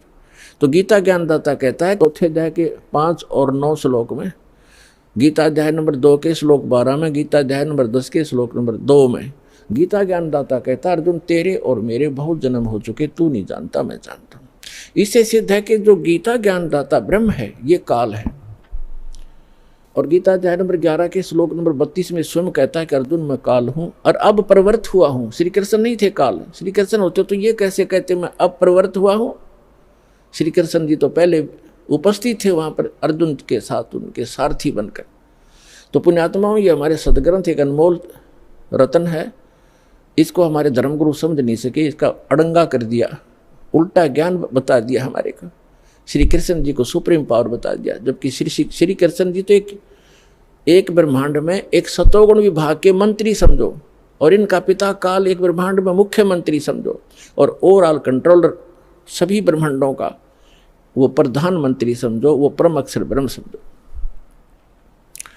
वो पूर्ण परमात्मा। उसकी साधना के लिए ही ये गीता ज्ञानदाता बार बार कह रहा है। गीता अध्याय नंबर 18 के श्लोक नंबर 62 में कहा कि अर्जुन तू सर्वभाव से उस परमेश्वर की शरण में जा, उस परमेश्वर की कृपा से तू परम शांति को और सनातन परम धाम को प्राप्त होगा। गीता अध्याय नंबर 8 के श्लोक नंबर 1 में अर्जुन ने पूछा कि हे परमात्मा, आपने जो 7वें अध्याय के 29वें श्लोक में जिस तत्ब्रह्म की जानकारी दी है कि तत्ब्रह्म को से परिचित प्राणी, इस अध्यात्म ज्ञान से परिचित और सभी कर्मों से परिचित व्यक्ति केवल जरा और मरण से छूटने के लिए प्रयत्न करता। जरा माने वृद्ध अवस्था और मरण माने मृत्यु। जरा और मरण से छूटने के लिए जो प्रयत्न करते हैं वे उस तत्ब्रह्म से परिचित हैं, अर्थात उस पूर्ण परमात्मा से परिचित हैं, उसके उस शाश्वत स्थान से परिचित हैं। वहाँ जाने के बाद बुढ़ापा नहीं आता, वृद्ध अवस्था नहीं आती और मृत्यु नहीं होती। 8वें अध्याय के प्रथम मंत्र में अर्जुन ने पूछा फिर किम तत्ब्रह्म, वो तत्ब्रह्म क्या है वो बता दे मुझे। अब 8वें अध्याय के 3रे श्लोक में गीता ज्ञानदाता ये काल कहता है ब्रह्म कि वो परम अक्षर ब्रह्म है, यानी गीता ज्ञानदाता से कोई अन्य है वो प्रभु, वो स्वामी, वो मालिक। गीता अध्याय नंबर 4 के श्लोक नंबर 32 और 34 में स्पष्ट किया है कि वो सच्चिदानंद घन ब्रह्म अपने मुख कमल से बोलकर एक अमृत ज्ञान प्रचार करता है। उस सच्चिदानंद घन ब्रह्म की वाणी में धार्मिक अनुष्ठानों की, अध्यात्म मार्ग की, भक्ति विधि विस्तार के साथ कही गई है, वो तत्व ज्ञान है। उस तत्व ज्ञान को अर्जुन तो तत्वदर्शी संतों के पास जाकर समझ, उनको दंडवत प्रणाम करने से, कपट छोड़कर प्रसन्न करने से वो तत्वदर्शी संत तुझे तत्व ज्ञान का उपदेश करेंगे। इससे सिद्ध है कि गीता के अंदर वो तत्व ज्ञान नहीं है और गीता ज्ञान दाता भी तत्व ज्ञान से अपरिचित है। उसके लिए दास को भेजा परमपिता ने, कबीर भगवान ने तत्वदर्शी संत बनाकर। अब जो प्रसंग चल रहा है कि गीता ज्ञानदाता 8वें अध्याय के 3रे मंत्र में कहता है कि वो परम अक्षर ब्रह्म है, और गीता अध्याय नंबर 8 के श्लोक नंबर 5 और 7 में अपनी साधना करने को कह रहा है कि मेरी भक्ति कर, मुझे प्राप्त होगा, लेकिन युद्ध करना पड़ेगा। और पुण्यात्माओं, जहाँ युद्ध है वहाँ शांति नहीं हो सकती। इसलिए गीता ज्ञानदाता कहता है 18वें अध्याय के 62वें श्लोक में कि सर्वभाव से तू उस परमेश्वर की शरण में जा, उस परम अक्षर ब्रह्म की शरण में जा, उसकी कृपा से तू परम शांति को और सनातन परम धाम को प्राप्त होगा, जहाँ जाने के बाद साधक फिर लौटकर कभी संसार में नहीं आते। अब गीता ज्ञानदाता गीता अध्याय नंबर 8 के श्लोक नंबर 8, 9, 10 में कहता है कि उस सच्चिदानंद घन ब्रह्म की भक्ति करने वाला प्राणी साधक भक्ति की शक्ति से, योग के बल से, योग माने साधना के बल से, भक्ति की ताकत से, उस मंत्रों की भक्ति की कमाई की ताकत से उस परमात्मा को, सच्चिदानंद घन ब्रह्म यानी परम अक्षर ब्रह्म को ही प्राप्त होता है। अपना तो उसने मंत्र बता दिया 8वें अध्याय के 13वें श्लोक में कि मुझ ब्रह्म का केवल एक ओम अक्षर है, नथिंग एल्स। ओम नमः शिवाय, ओम भगवते, ओम ये भगवते वासुदेव, ये मंत्र नहीं है, ये तो बाल बलौने वाले खिलौने हैं, मीठी गोलियां हैं। 17वें अध्याय के 23वें श्लोक में गीता ज्ञानदाता ने केवल संकेत दिया है कि उस सच्चिदानंद घन ब्रह्म के पाने का 3 मंत्र का जाप है, नथिंग एल्स, उसके अतिरिक्त कुछ नहीं। ओम तत्सत इति निर्देश है ब्रह्मण त्रिविध समर्थ है, ब्राह्मणा तेन वेदा चयगा विहिता पुरा।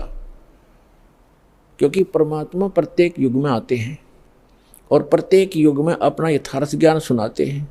कुछ पुण्यात्माएं उनको स्वीकार करती हैं, इसलिए कहा कि स्टार्ट जब होता है उस समय परमात्मा यथार्थ ज्ञान देता है। ब्राह्मण माने विद्वान पुरुष, बुद्धिमान व्यक्ति, फिर इसी आधार से वो साधना किया करते हैं। फिर कुछ दिनों के बाद फिर से ये काल के दूत सक्रिय हो जाते हैं और यथार्थ ज्ञान को समाप्त कर देते हैं। इसलिए गीता ज्ञानदाता कहता है कि मैंने पहले भी ये ज्ञान दिया था शाश्वत इन सभी को, और फिर उसको आगे कुछ दिन चला, लेकिन अब ये लोप हो गया, या पुनः फिर दे रहा हूँ। तो यहाँ बताया है कि ओम तत्सत, ओम तो ब्रह्म का, गीता अध्याय नंबर 15 के श्लोक नंबर 16 और 17 में 3 पुरुष हैं, एक सरपुरुष एक अक्षर पुरुष। सरपुरुष ये काल है, ये ब्रह्म है जिसके लोक में हम फंसे हुए हैं। ये काल कसाई कहा गया है। इसको वेदों के जो ज्ञाता कहलाते थे इसको ब्रह्म कहते थे, और ब्रह्म को ये सुप्रीम पावर कहते थे। इनको कख भी पता नहीं था। ये केवल 21 ब्रह्मांड का स्वामी है, प्रभु है, ब्रह्म माने भगवान है, स्वामी है। और फिर परब्रह्म इससे नेक्स्ट, जैसे दादा परदादा, एक दादा उससे नेक्स्ट दादा, तो ये ब्रह्म, फिर परब्रह्म। परब्रह्म को अक्षर पुरुष भी कहते हैं, इसको सर पुरुष कहते हैं ब्रह्म को। अक्षर पुरुष 7 शंख ब्रह्मांड का स्वामी है, नील पद्म शंख, 7 शंख ब्रह्मांड का स्वामी है, इसको अक्षर पुरुष का। इसकी आयु बहुत लंबी है, इसलिए इसको अक्षर पुरुष कहते हैं। अब जो तीसरे नंबर का है, गीता अध्याय नंबर 15 के श्लोक 16 में 2 पुरुष हैं, सरपुरुष और अक्षर पुरुष। और बताया कि जितने भी इनके अंतर्गत प्राणी हैं शरीरधारी, इन सब का, और साथ में इन दोनों सरपुरुष और अक्षर पुरुष का, शरीर तो नाशवान है, जीवात्मा किसी की नहीं मरती। आगे फिर 15वें अध्याय के 17वें श्लोक में तुरंत बताया है कि उत्तम पुरुष है तू अन्य परमात्मा इति उदाहरते। उत्तम पुरुष, पुरुषोत्तम, पुरुषोत्तम तो कोई और ही है इन दोनों से, सरपुरुष और अक्षर पुरुष से। वो 8वें अध्याय के 3रे श्लोक में गीता ज्ञानदाता ने बता दिया वो परम अक्षर ब्रह्म है। अब देखो, ब्रह्म एक सरब्रह्म, सरपुरुष कहो चाहे सरब्रह्म को, ये तो 7 संग ब्रह्मांड का प्रभु है, स्वामी है, सरब्रह्म, जिसको काल कहते हैं, जिसने गीता का ज्ञान श्री कृष्ण में प्रवेश करके दिया, इसको सरब्रह्म कहते हैं। ये 21 ब्रह्मांड का ब्रह्म है, स्वामी है। और जो अक्षर ब्रह्म है, अक्षर पुरुष कहो चाहे अक्षर ब्रह्म को, वो 7 संग ब्रह्मांड का स्वामी है। और परम अक्षर पुरुष कहो, परम अक्षर ब्रह्म को, वो असंख्य ब्रह्मांड का ओवरऑल कंट्रोलर है। और वही इस संसार रूपी वृक्ष का मूल है, जड़ है, जिससे सबका धारण पोषण होता है, जो सबका पालक है। गीता अध्याय नंबर 15 के श्लोक नंबर 17 में कहा कि उत्तम पुरुष है तू अन्य परमात्मा इति उदाहरत है। यह लोक तरम आविश्य विभर्ति अवैश्वर है। ओम तत्सत, इसमें बताया है कि उत्तम पुरुष है तू अन्य, इन सरपुरुष और अक्षर पुरुष से वो श्रेष्ठ भगवान, उत्तम माने श्रेष्ठ, पुरुषोत्तम कहो उत्तम पुरुष कहो एक ही बात है। वो पुरुषोत्तम तो कोई और है, वो परम अक्षर ब्रह्म है। 8वें अध्याय के 3रे श्लोक में गीता ज्ञानदाता ने स्पष्ट ही कर दिया। और जिसको परमात्मा कहा जाता है, ओए होए, अपने आत्मा, अभी तक तो आप जी को अध्यात्म मार्ग का ABC भी ज्ञान नहीं था, क्योंकि हमारे ये गुरु ही ऐसे नकली थे, इनको स्वयं ज्ञान नहीं था। अब परमात्मा का अर्थ क्या होता है? अब आज का जो सत्संग है, इस परमात्मा कौन है? ये कसाई काल के लोक में हम रह रहे हैं, हम कैसे ये कसाई है और परमात्मा कौन है? जैसे गीता अध्याय नंबर 15 के श्लोक नंबर 17 में स्पष्ट कर दिया है कि उत्तम पुरुष है तू अन्य परमात्मा इति उदाहरते है। जिसको परमात्मा कहा जाता है, ओए होए, परमात्मा, परम माने श्रेष्ठ, आत्मा माने सोल, यानी अच्छी आत्मा, दीन दयाल जिसको कहा जा सकता है, परमात्मा, श्रेष्ठ आत्मा। और जो मारे, पूरे किसी परिवार को मारता है, काटता है और बुरा हाल कर रखा है, क्या वो परमात्मा हो सकता है? न, कभी नहीं। भले ही हम उसको अनजानपने में परमात्मा मान बैठे हैं, पर वो परमात्मा नहीं है। परमात्मा की परिभाषा से जब आप परिचित होगे, परमात्मा वो है जो केवल सुख दे, दुख नहीं दे। तो वो सतलोक, वो परमात्मा जो हमें वो स्थान बता रखा कि मेरा वहाँ लोक है, मैंने वहाँ ऐसी व्यवस्था कर रखी है, तो सारे असंख्य ब्रह्मांडों के प्राणी आप सतलोक में रह सकते हो। और सब के सब एक जैसी व्यवस्था है, सुंदर महल बने हुए हैं, तेज पुंज के सुंदर, आगे बाग बगीचे हैं, सबके आगे पार्क बने हुए हैं, उसमें बहुत सुंदर फल मेवा सदा लगी रहती है। और जब चाहे किसी प्रकार का आहार मन इच्छा आप करोगे, आपकी रसोई में तैयार मिलेगा, बना बनाया पका पकाया सेकंड में, और फल फ्रूट हैं। तो वहाँ जाने के लिए परमात्मा कहते कि वो है परमात्मा, उसको परमात्मा कहते हैं। वहाँ मृत्यु नहीं, बुढ़ापा नहीं, रोग नहीं, शरीर ऐसा है, राग द्वेष होता ही नहीं।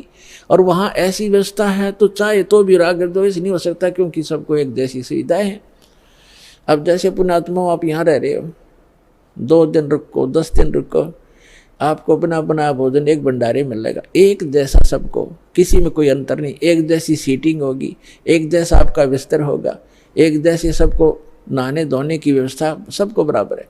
तो यहाँ राग द्वेष हो ही नहीं सकता। कोई उसे मूर्ख बुद्धि भ्रष्ट होता है, जिसका स्वभाव में प्रवेश होता है, वो आकर बकवाद वैसे कर लो, किसी ने यहाँ गद्दा लगा रखा है, अपना बिस्तर लगा रखा है, दूसरा आके घाटी इधर, मैं इधर बैठूंगा, तो ये तो कहीं पैदा कर लो। बकवादी आदमी होते हैं, वो तो दुर्बुद्धि होते, नहीं तो सभ्य व्यक्ति होते हैं।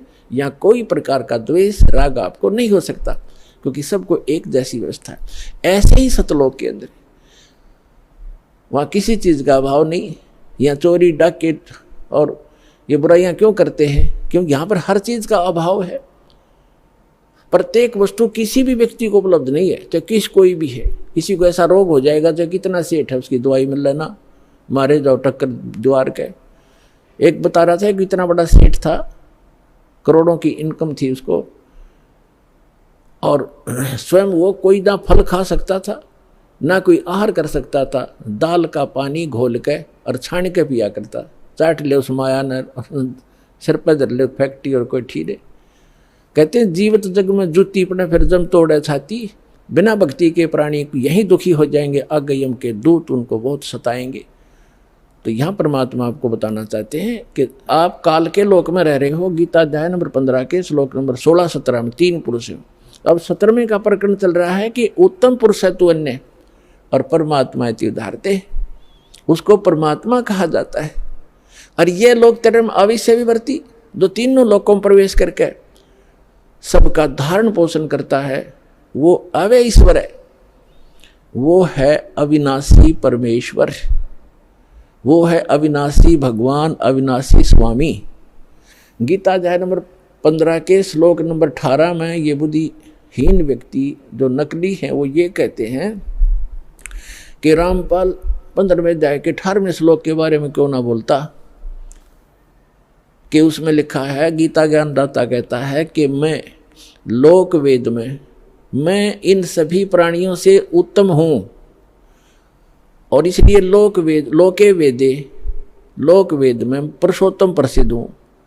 तो इसका अर्थ ये है कि गीता ज्ञानदाता 21 ब्रह्मांड का स्वामी है, और इसके अंतर्गत जितने प्राणी हैं, इंक्लूडिंग ब्रह्मा विष्णु महेश से भी ये उत्तम है, श्रेष्ठ है, इनसे उत्तम है।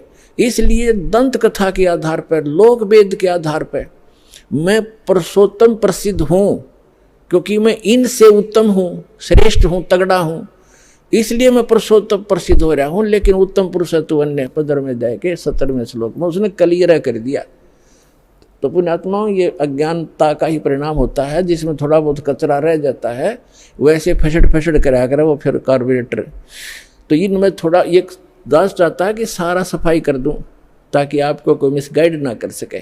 तो इस प्रकार 15वें अध्याय के 18वें श्लोक को समझो कि ये कहता है कि जितने मेरे अंतर्गत प्राणी हैं उनसे मैं उत्तम हूँ, पुरुषोत्तम कहलाता हूँ, इसलिए इन में तगड़ा हूँ, श्रेष्ठ हूँ, इसलिए पुरुषोत्तम प्रसिद्ध हो रहा हूँ। लेकिन वो पुरुषोत्तमता कोई और है। 15वें अध्याय के 17वें श्लोक में। तो अब प्रसंग हम यहाँ आते हैं कि उसको परमात्मा कहा जाता है। ओए है परमात्मा, प्रभु का नाम का अर्थ होता है स्वामी। उसको ब्रह्म कहो, प्रभु कहो, साहिब कहो, और राम गॉड खुदा अल्लाह कहो। अल्लाह भी स्वामी। और जैसे परमात्मा किसे कहते हैं? परमात्मा उसे कहते हैं जो कभी दुख नहीं देता, सबको सुख सुख देता है। उत्तम पुरुष है तो अन्य परमात्मा इति उदाहरत है। यह लोक तरम अविश्य विवर्ती अवय ईश्वर है। अब परमेश्वर ने आके बताया अपनी प्यारी आत्मा धर्मदास जी को कि धर्मदास, आप इस काल के लोक में रह रहे हो। अब धर्मदास जी ने कहा कि प्रभु, आप जो कहते हैं सिरोधार्य है, लेकिन मेरे गले उतर नहीं रही ये बात कि हम गंदे लोक में रह रहे हैं, ये कसाई का लोक है। हे परमात्मा, देखो कैसी यहाँ पर फल फ्रूट हैं, कैसे बाग बगीचे बने हैं, झरने बह रहे हैं, गंगा जैसी दरिया बह रही है, और कितना दयालु है ये परमात्मा, कैसी ऋतु बनाई है, हवा चल रही है, और कितना अच्छा शुद्ध हवा दे रखी है, कितनी लंबी चौड़ी पृथ्वी है, कोई कहीं बैठो उठो लेटो किसी प्रकार, और कितनी सुविधा देता है ये। इसको कैसे हम मानने कि ये भगवान नहीं है। तब परमात्मा ने बताया कि पुण्यात्मा धर्मदास जी को कहा कि इस काल को एक श्राप लगा हुआ है कि 1 लाख मानव शरीरधारी प्राणियों को ये नित आहार करेगा और 1.25 लाख उत्पन्न करेगा मानव, यानी 25% एक्स्ट्रा ये उत्पन्न करेगा। इसने सतलोक में गलती की थी, जिस कारण से इसको ये एक रोग लगा, श्राप लगा। और आप जी ने गलती की थी कि आप भगवान को छोड़कर इस पर आसक्त हुए थे, जिस कारण से आप इसके साथ यहाँ आ गए। आपके लिए ऑप्शन है वापस जाने का, आप वापस जा सकते हो, जैसे विधि मैं बताऊंगा इस साधना को करके। और ये इसलिए अब यहाँ प्रश्न एक और उठ जाता है भक्तों के मन में कि भगवान ने इसको श्राप नहीं देना चाहिए था। ये श्राप नहीं देते तो ये हमें नहीं खाता, यहाँ नहीं रोके रखता। आपको तो इसने रोके रखना ही रखना था। और यदि परमात्मा इसको श्राप नहीं देते 1 लाख मानव शरीरधारी प्राणियों के आहार करने का, तो आपको ये कभी मानव शरीर नहीं देता, क्योंकि इसको ये डर बना रहता है कि मानव शरीर में इनको परमात्मा का ज्ञान हो सकता है, परमात्मा प्राप्ति हो सकती है। ये एक योनि और बना देता, जैसे कुत्ते गधे सुअर की 84 लाख बनाई, 84 लाख एक भी बना सकता था। इसलिए इसकी व्यवस्था है, मजबूरी है कि एक मानव शरीर अवश्य देता है आपको। 83 लाख योनियों में धक्के खवा के भी फिर एक मनुष्य शरीर इसको देना पड़ता है, क्योंकि इसको खाना पड़ता है।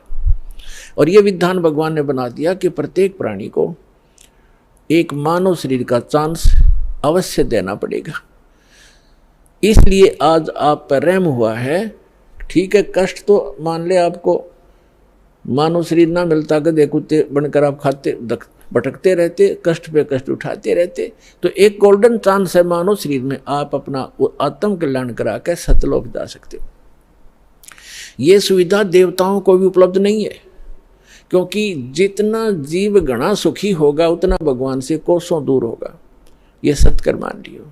और जितना दुख होगा उसके लिए वरदान सिद्ध हो सकता है, यदि उसको सतलोक आश्रम वाला जिला हिसार प्राप्त हो जाएगा, उस दुख के कारण भी उसको परमात्मा मिल जाएगा। कबीर साहब कहते हैं कि सुख के माथे पत्थर पड़ो, जो नाम हृदय ते जावे, और बलिहारी उस दुख के जो पल पल नाम रटावे। परमात्मा कहते हैं आग लगे से सुख के जो भगवान से दूर करे, भाड़ में जाओ कोठी कार ये मंत्री पद, जिस तो भगवान भूल जाए। अरे हे भगवान, ऐसा कष्ट दिए रखना, आपकी याद बनी रहे। तो पुण्यात्मा, आप बालक हो, अध्यात्म ज्ञान मिला नहीं।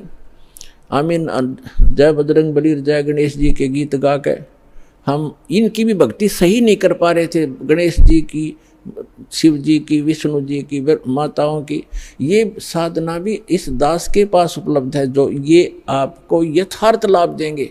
इन मंत्रों के वश हैं ये, जो दास आपको देगा। ये इनके बस की बात नहीं है। इन मंत्रों के जाप से आप अपने आप ये अट्रैक्ट होते हैं। जैसे उदाहरण देते रहते हैं कि भैंसा होता है, भैंसे को भैंसा भैंसा करते रहो, कति ध्यान नहीं देगा। एक बार उसकी एक अलग से लैंग्वेज होती है, प्रत्येक क्षेत्र वाइज। उसको एक बार करते हुर्र तो वो तुरंत देखता है और बहुत सावधानी से तकता है किधर से आई आवाज। तो ये समझ लेना, ये जो दास आपको मंत्र देता है इन भगवानों की, यह पूजा नहीं है, इनसे लाभ लेने के ये विशेष मंत्र है, जिनके ये अट्रैक्ट होते हैं, विवश हैं, ये लाभ देते ही देते। इसके अतिरिक्त कोई मंत्र आप जाप करते रहो, आपको वो अध्यात्म लाभ नहीं मिलेगा, क्योंकि वो शास्त्र विधि त्याग कर मनमाना आचरण है, जिसके विषय में गीता अध्याय नंबर 16 के श्लोक 23-24 में स्पष्ट किया है कि शास्त्र विधि को त्याग कर जो मनमाना आचरण करते हैं उनको ना सुख होता है, ना उनकी उनको सिद्धि प्राप्त होती है, और न ही उनकी कोई परम गति होती है। यूजलेस, व्यर्थ है। तो शास्त्र अनुकूल साधना इस विषय में इस दास रामपाल दास के अतिरिक्त कहीं पर भी उपलब्ध नहीं है।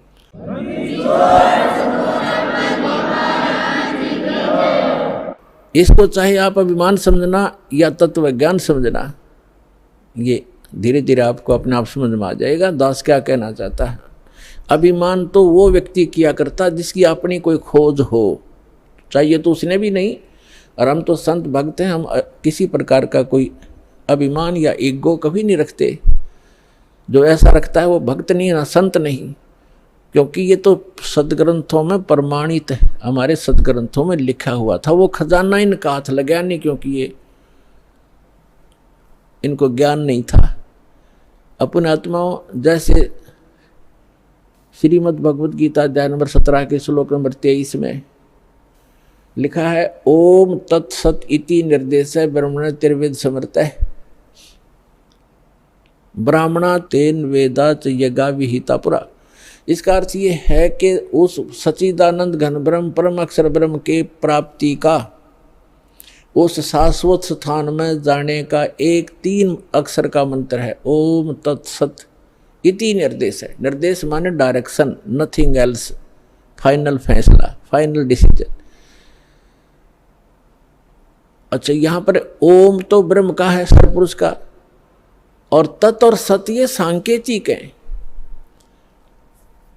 तत् ये अक्षर पुरुष का, जिसको अक्षर ब्रह्म भी कहते हैं, जो सात संग ब्रह्मांड का स्वामी है, ये मंत्र है।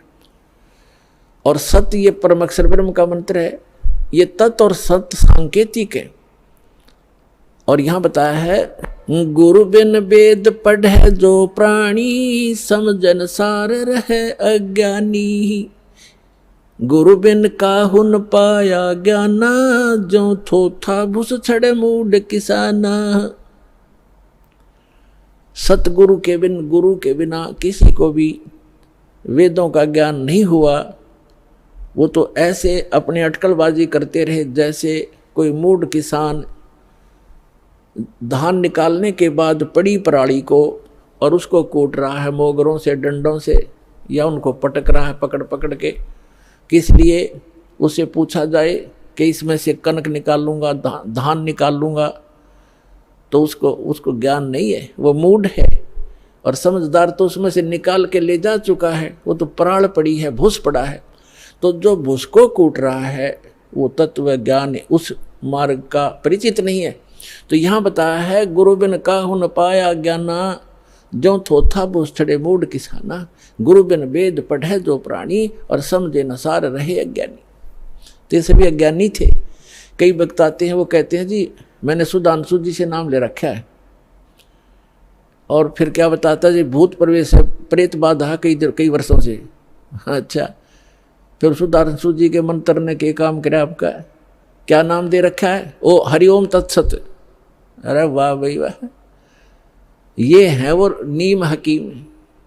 कहते वस्तु कहाँ खोजे कहाँ, किस विद लागे हाथ, एक पलक में पाइए भेदी ले ले साथ। अब ये तत् और सत ये सांकेतिक है। ओम तत्सत ओम तत्सत ये नहीं जब करना। हरिओम तो कभी करना ही नहीं साथ लगा करके। ओम की बेइज्जती करते हो आप। ओम मंत्र अकेला जाप किया जाता है, इसके साथ कोई भी जोड़ नहीं होना चाहिए। ऐसे ही अब क्या बताया है कि जैसे एक धनी व्यक्ति था, सेठ था, साहूकार, उसने अपने पैड में, बही में, डायरी में लिख दिया, उसके अपने ही मकान के आंगन में एक मंदिर बना रखा था, और उसमें वही में लिख दिया पैड में, डायरी में, कि चांदनी 14, यानी चांदनी 14 रात्रि के 12 बजे मंदिर के गुम्बज में इतने किलो चांदी, इतने किलो सोना और इतने नगद पैसे जमा कर रखे, दबा रखे। इसलिए कोड वर्डों में लिखते थे कि बच्चे कहीं गलती से कभी खोद बैठे, निकाल ना लें, मेरे जाने के बाद फिर ये प्रयोग कर लें। इसलिए चोरों के डर से वो ऐसे छुपा दिया करते थे। पहले बैंक नहीं होते थे। उस सेठ की मृत्यु होगी अचानक।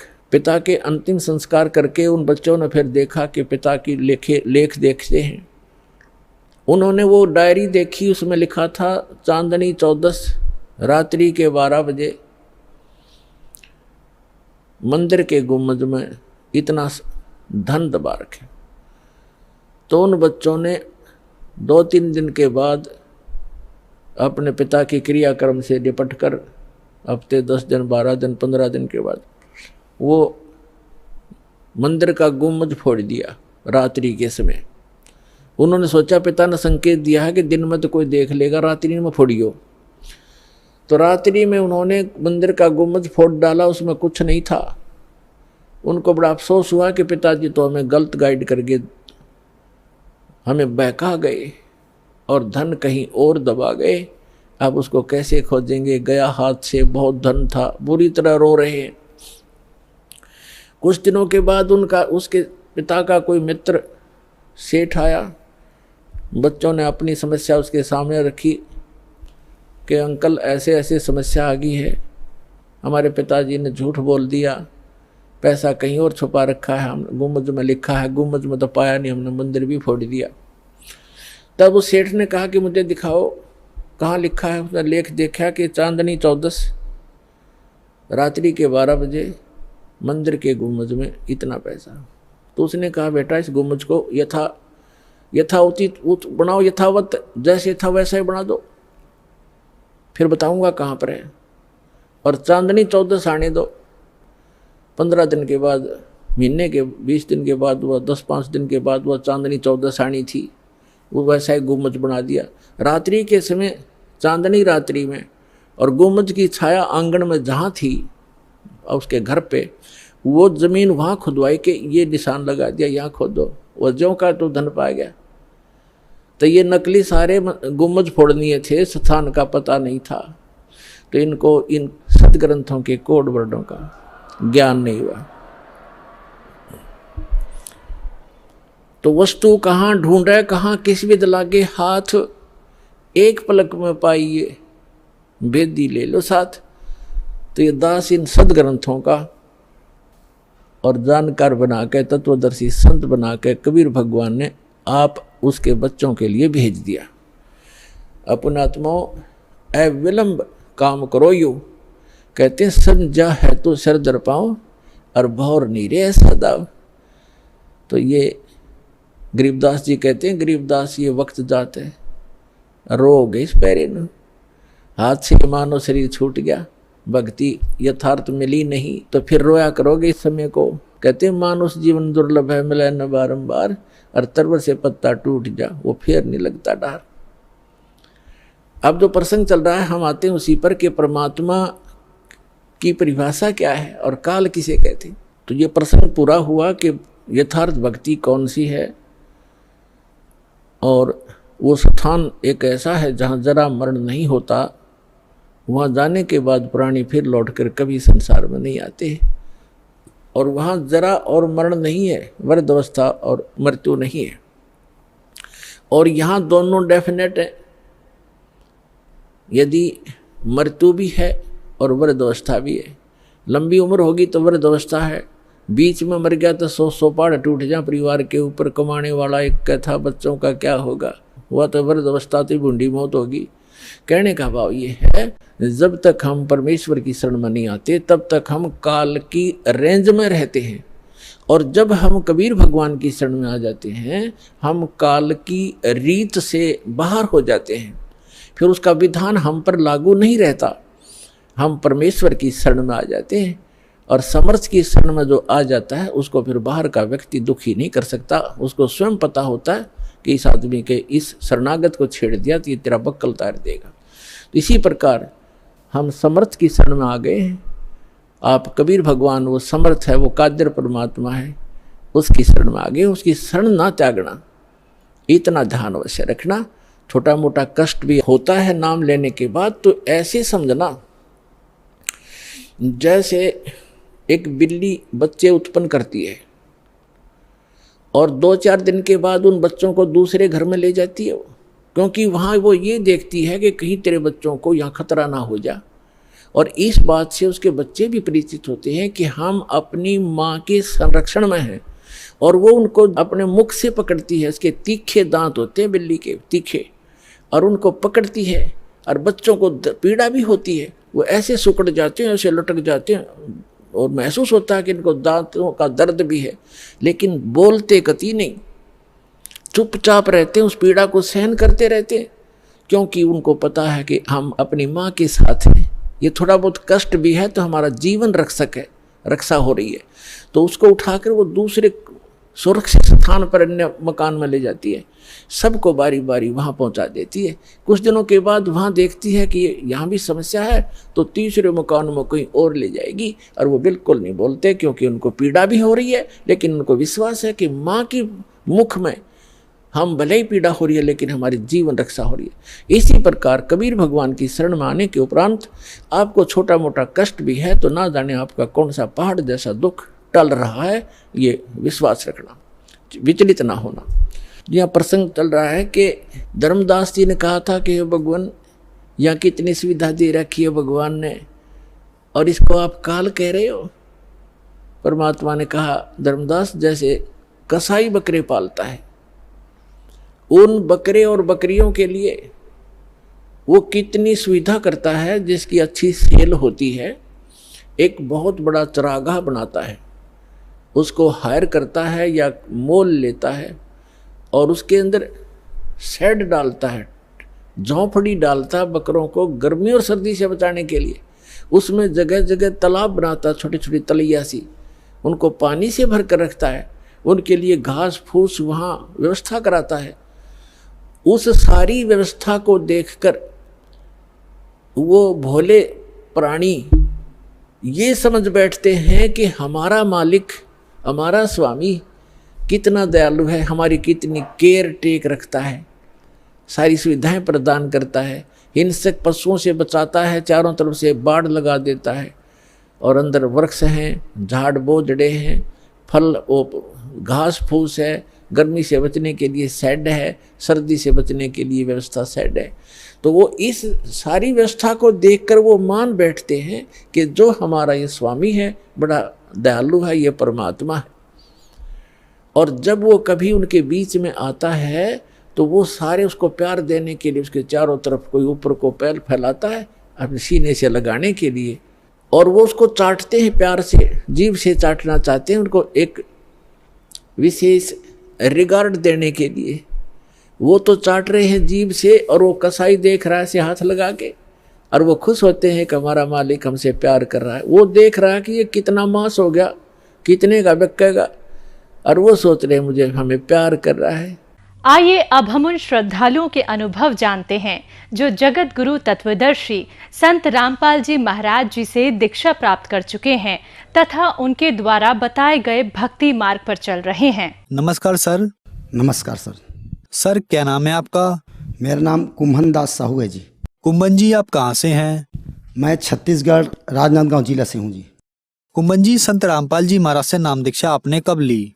5 जुलाई 2013 को लिया जी। संत रामपाल जी महाराज से नाम दीक्षा लेने से पहले आप क्या भक्ति साधनाएं करते थे? संत रामपाल जी महाराज से नाम दीक्षा लेने से पहले मैं हमारे घर में पुराना जो चलते थे हमारे दादा परदादा के ज़माने से दामा खेड़ा से कबीरपंथ से नाम दीक्षा लिए हुए थे वो लोग। उसी के अनुसार हम भी संत परंपरा जो चल रहे थे उसी के हिसाब से हम लोग गुरुवारी के हिसाब से नाम दीक्षा लेकर भक्ति करते थे। उसके अलावा हम सभी देवी देवताओं का भी पूजा पाठ करते थे जी। सर आपने बताया कि आप दामाखेड़ा पंथ से जुड़े हुए थे, तो फिर संत रामपाल जी महाराज की शरण में आप कैसे आए? अब ऐसा है जी कि दामे खेड़ापन से तो जुड़े हुए थे, लेकिन जैसे कि कबीर साहब के वाणी में आते हैं कि पाथर पूजे तो हरि मिले, तो में पूजे पहाड़, जा से भली जो पीस खाए संसार।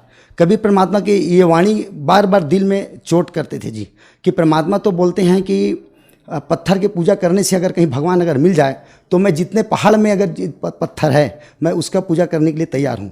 तो कहने को तो ऐसा था, जैसे कि एक वाणी और आता है कि मुड़ मुड़ाए सो हरि मिले, तो सबको ही ले मुड़ाए, बार बार के मुड़ से भेड़ ना बैकुंठ जाए। तो ये मुंडन चुंडन का भी काम करवाते थे दामखेड़ा वाले लोग। तो ये सब चीज़ हमको जमा नहीं, और उसके जो भक्ति हम करते थे तो हमको लाभ तो मिलता ही नहीं था, उसके बजाय उल्टा हम लोगों को और नुकसान उठाना पड़ते थे। जैसे कि कोई भी प्रकार के वहाँ पर ड्रामा जैसे नाच गान ये सब होते थे, जबकि परमात्मा का वाणी है, कबीर साहब के ग्रंथ में वर्णन है कि मुक्ति न होए नाची गाए, मुक्ति न होए ढोल बजाए, मुक्ति न होए मृदंग खिलाए, मुक्ति न होए घंट हिलाए। ये सब वाणी परमात्मा के आते हैं। तो ये सब चीज़ वहाँ पर मना ही नहीं थे, इसलिए हम परमात्मा के शरण ग्रहण किए क्या, और कोई भक्त के हिसाब से मालूम पड़ा तो परमात्मा के शरण में जाकर हमको नाम उपदेश लेना पड़ा।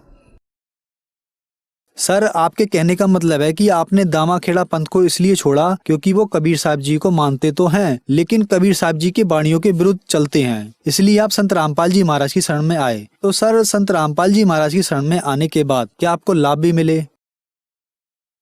ऐसा है कि संत रामपाल जी महाराज जी के शरण में आने के बाद हमको तो लाभ तो अनेकों मिले हैं, लेकिन हम कुछ लाभ आपको बताते हैं।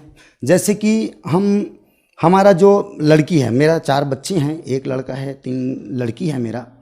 तो मेरा जो बड़े वाले लड़की हैं वो बचपन से आज 20 वर्ष का हो गया था, तो वो बिस्तर पर ही पेशाब कर डालते थे। उसका इलाज पानी बहुत कराए, लेकिन ठीक नहीं हो पाए थे। तो हम भक्तों को वहाँ पर जो सेवादार है उससे बात किए, तो बोले कि परमात्मा के पास अर्जी लगाओ। तो हम जैसे ही परमात्मा के पास में अर्जी लगवाए तो हमको महीना नहीं लगा, हमारे लड़की का जो वो रोग था वो भी ठीक हुआ। उसके बाद में भी परमात्मा ने इतना अच्छा लाभ दिए कि उसका रमणी जो विवाह है वो भी तय हो गया सर जी। और तय होने के बाद में 1 महीने के अंदर में उसका रमणी विवाह का भी कार्यक्रम हुआ। ऐसे टाइप का हमको उसके लिए हम सोच नहीं सकते थे कि हम लाखों करोड़ों रुपया भी लेकर के हम अपने बच्ची के लिए अगर वर ढूंढने जाएं तो हमको वैसे नहीं मिल सकते, क्योंकि आज हम दहेज के बोझ से लदा रहते एक पिता होने के नाते, क्योंकि आज समाज में एक कुरीति घर कर गए हैं जिसके वजह से हमको भी दान दहेज देना पड़ता। आज वो जो बोझ है, हम निम्न वर्ग के हैं, छोटे वर्ग के हैं, तो ये सब दूसरे को देखा दिखाई में हमको भी दहेज देना पड़ता।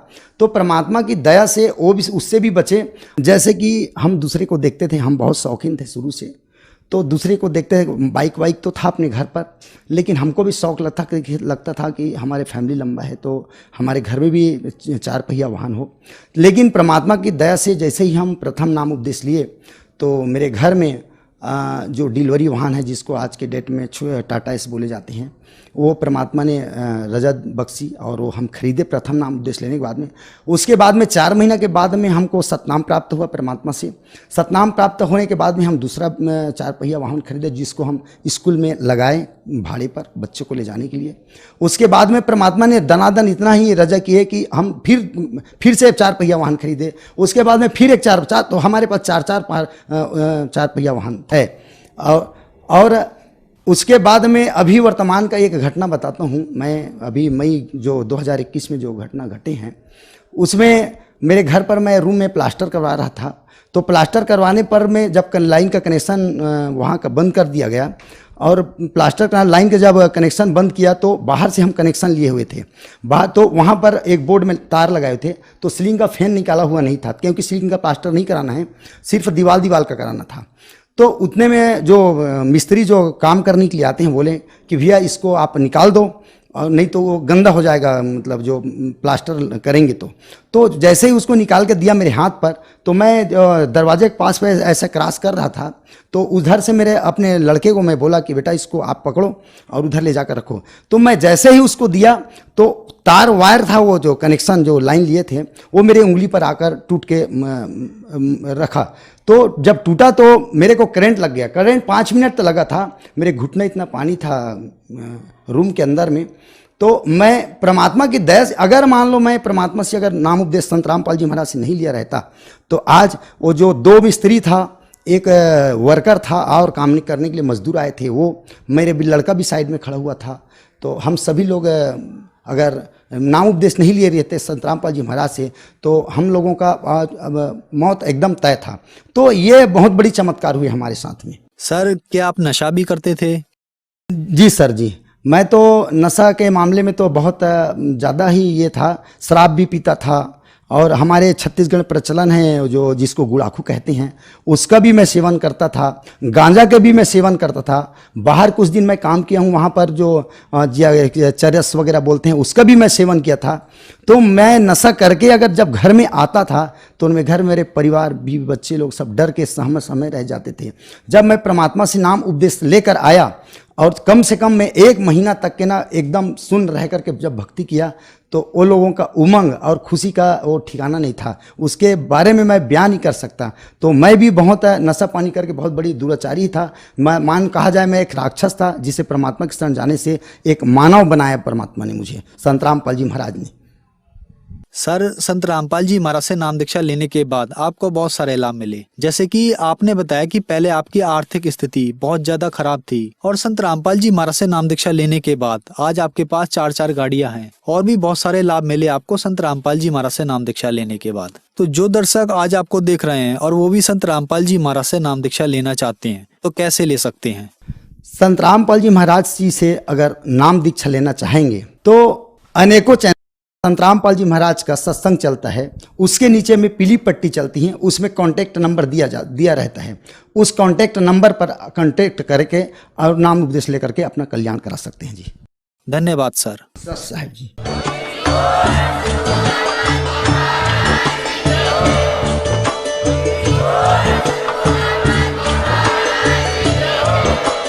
आप सुन रहे थे जगत गुरु तत्वदर्शी संत रामपाल जी महाराज जी के मंगल प्रवचन। अधिक जानकारी के लिए विजिट कीजिए हमारी वेबसाइट www.jagatgururampalji.org। संत रामपाल जी महाराज जी के शुभ आशीर्वाद से पूरे विश्व भर में 500 से भी ज्यादा नाम दीक्षा केंद्र हैं, जिन पर संत रामपाल जी महाराज जी द्वारा ऑनलाइन निशुल्क नाम दीक्षा दी जा रही है। अपने नजदीकी नाम दीक्षा केंद्र का पता करने के लिए संपर्क करें 8222880541।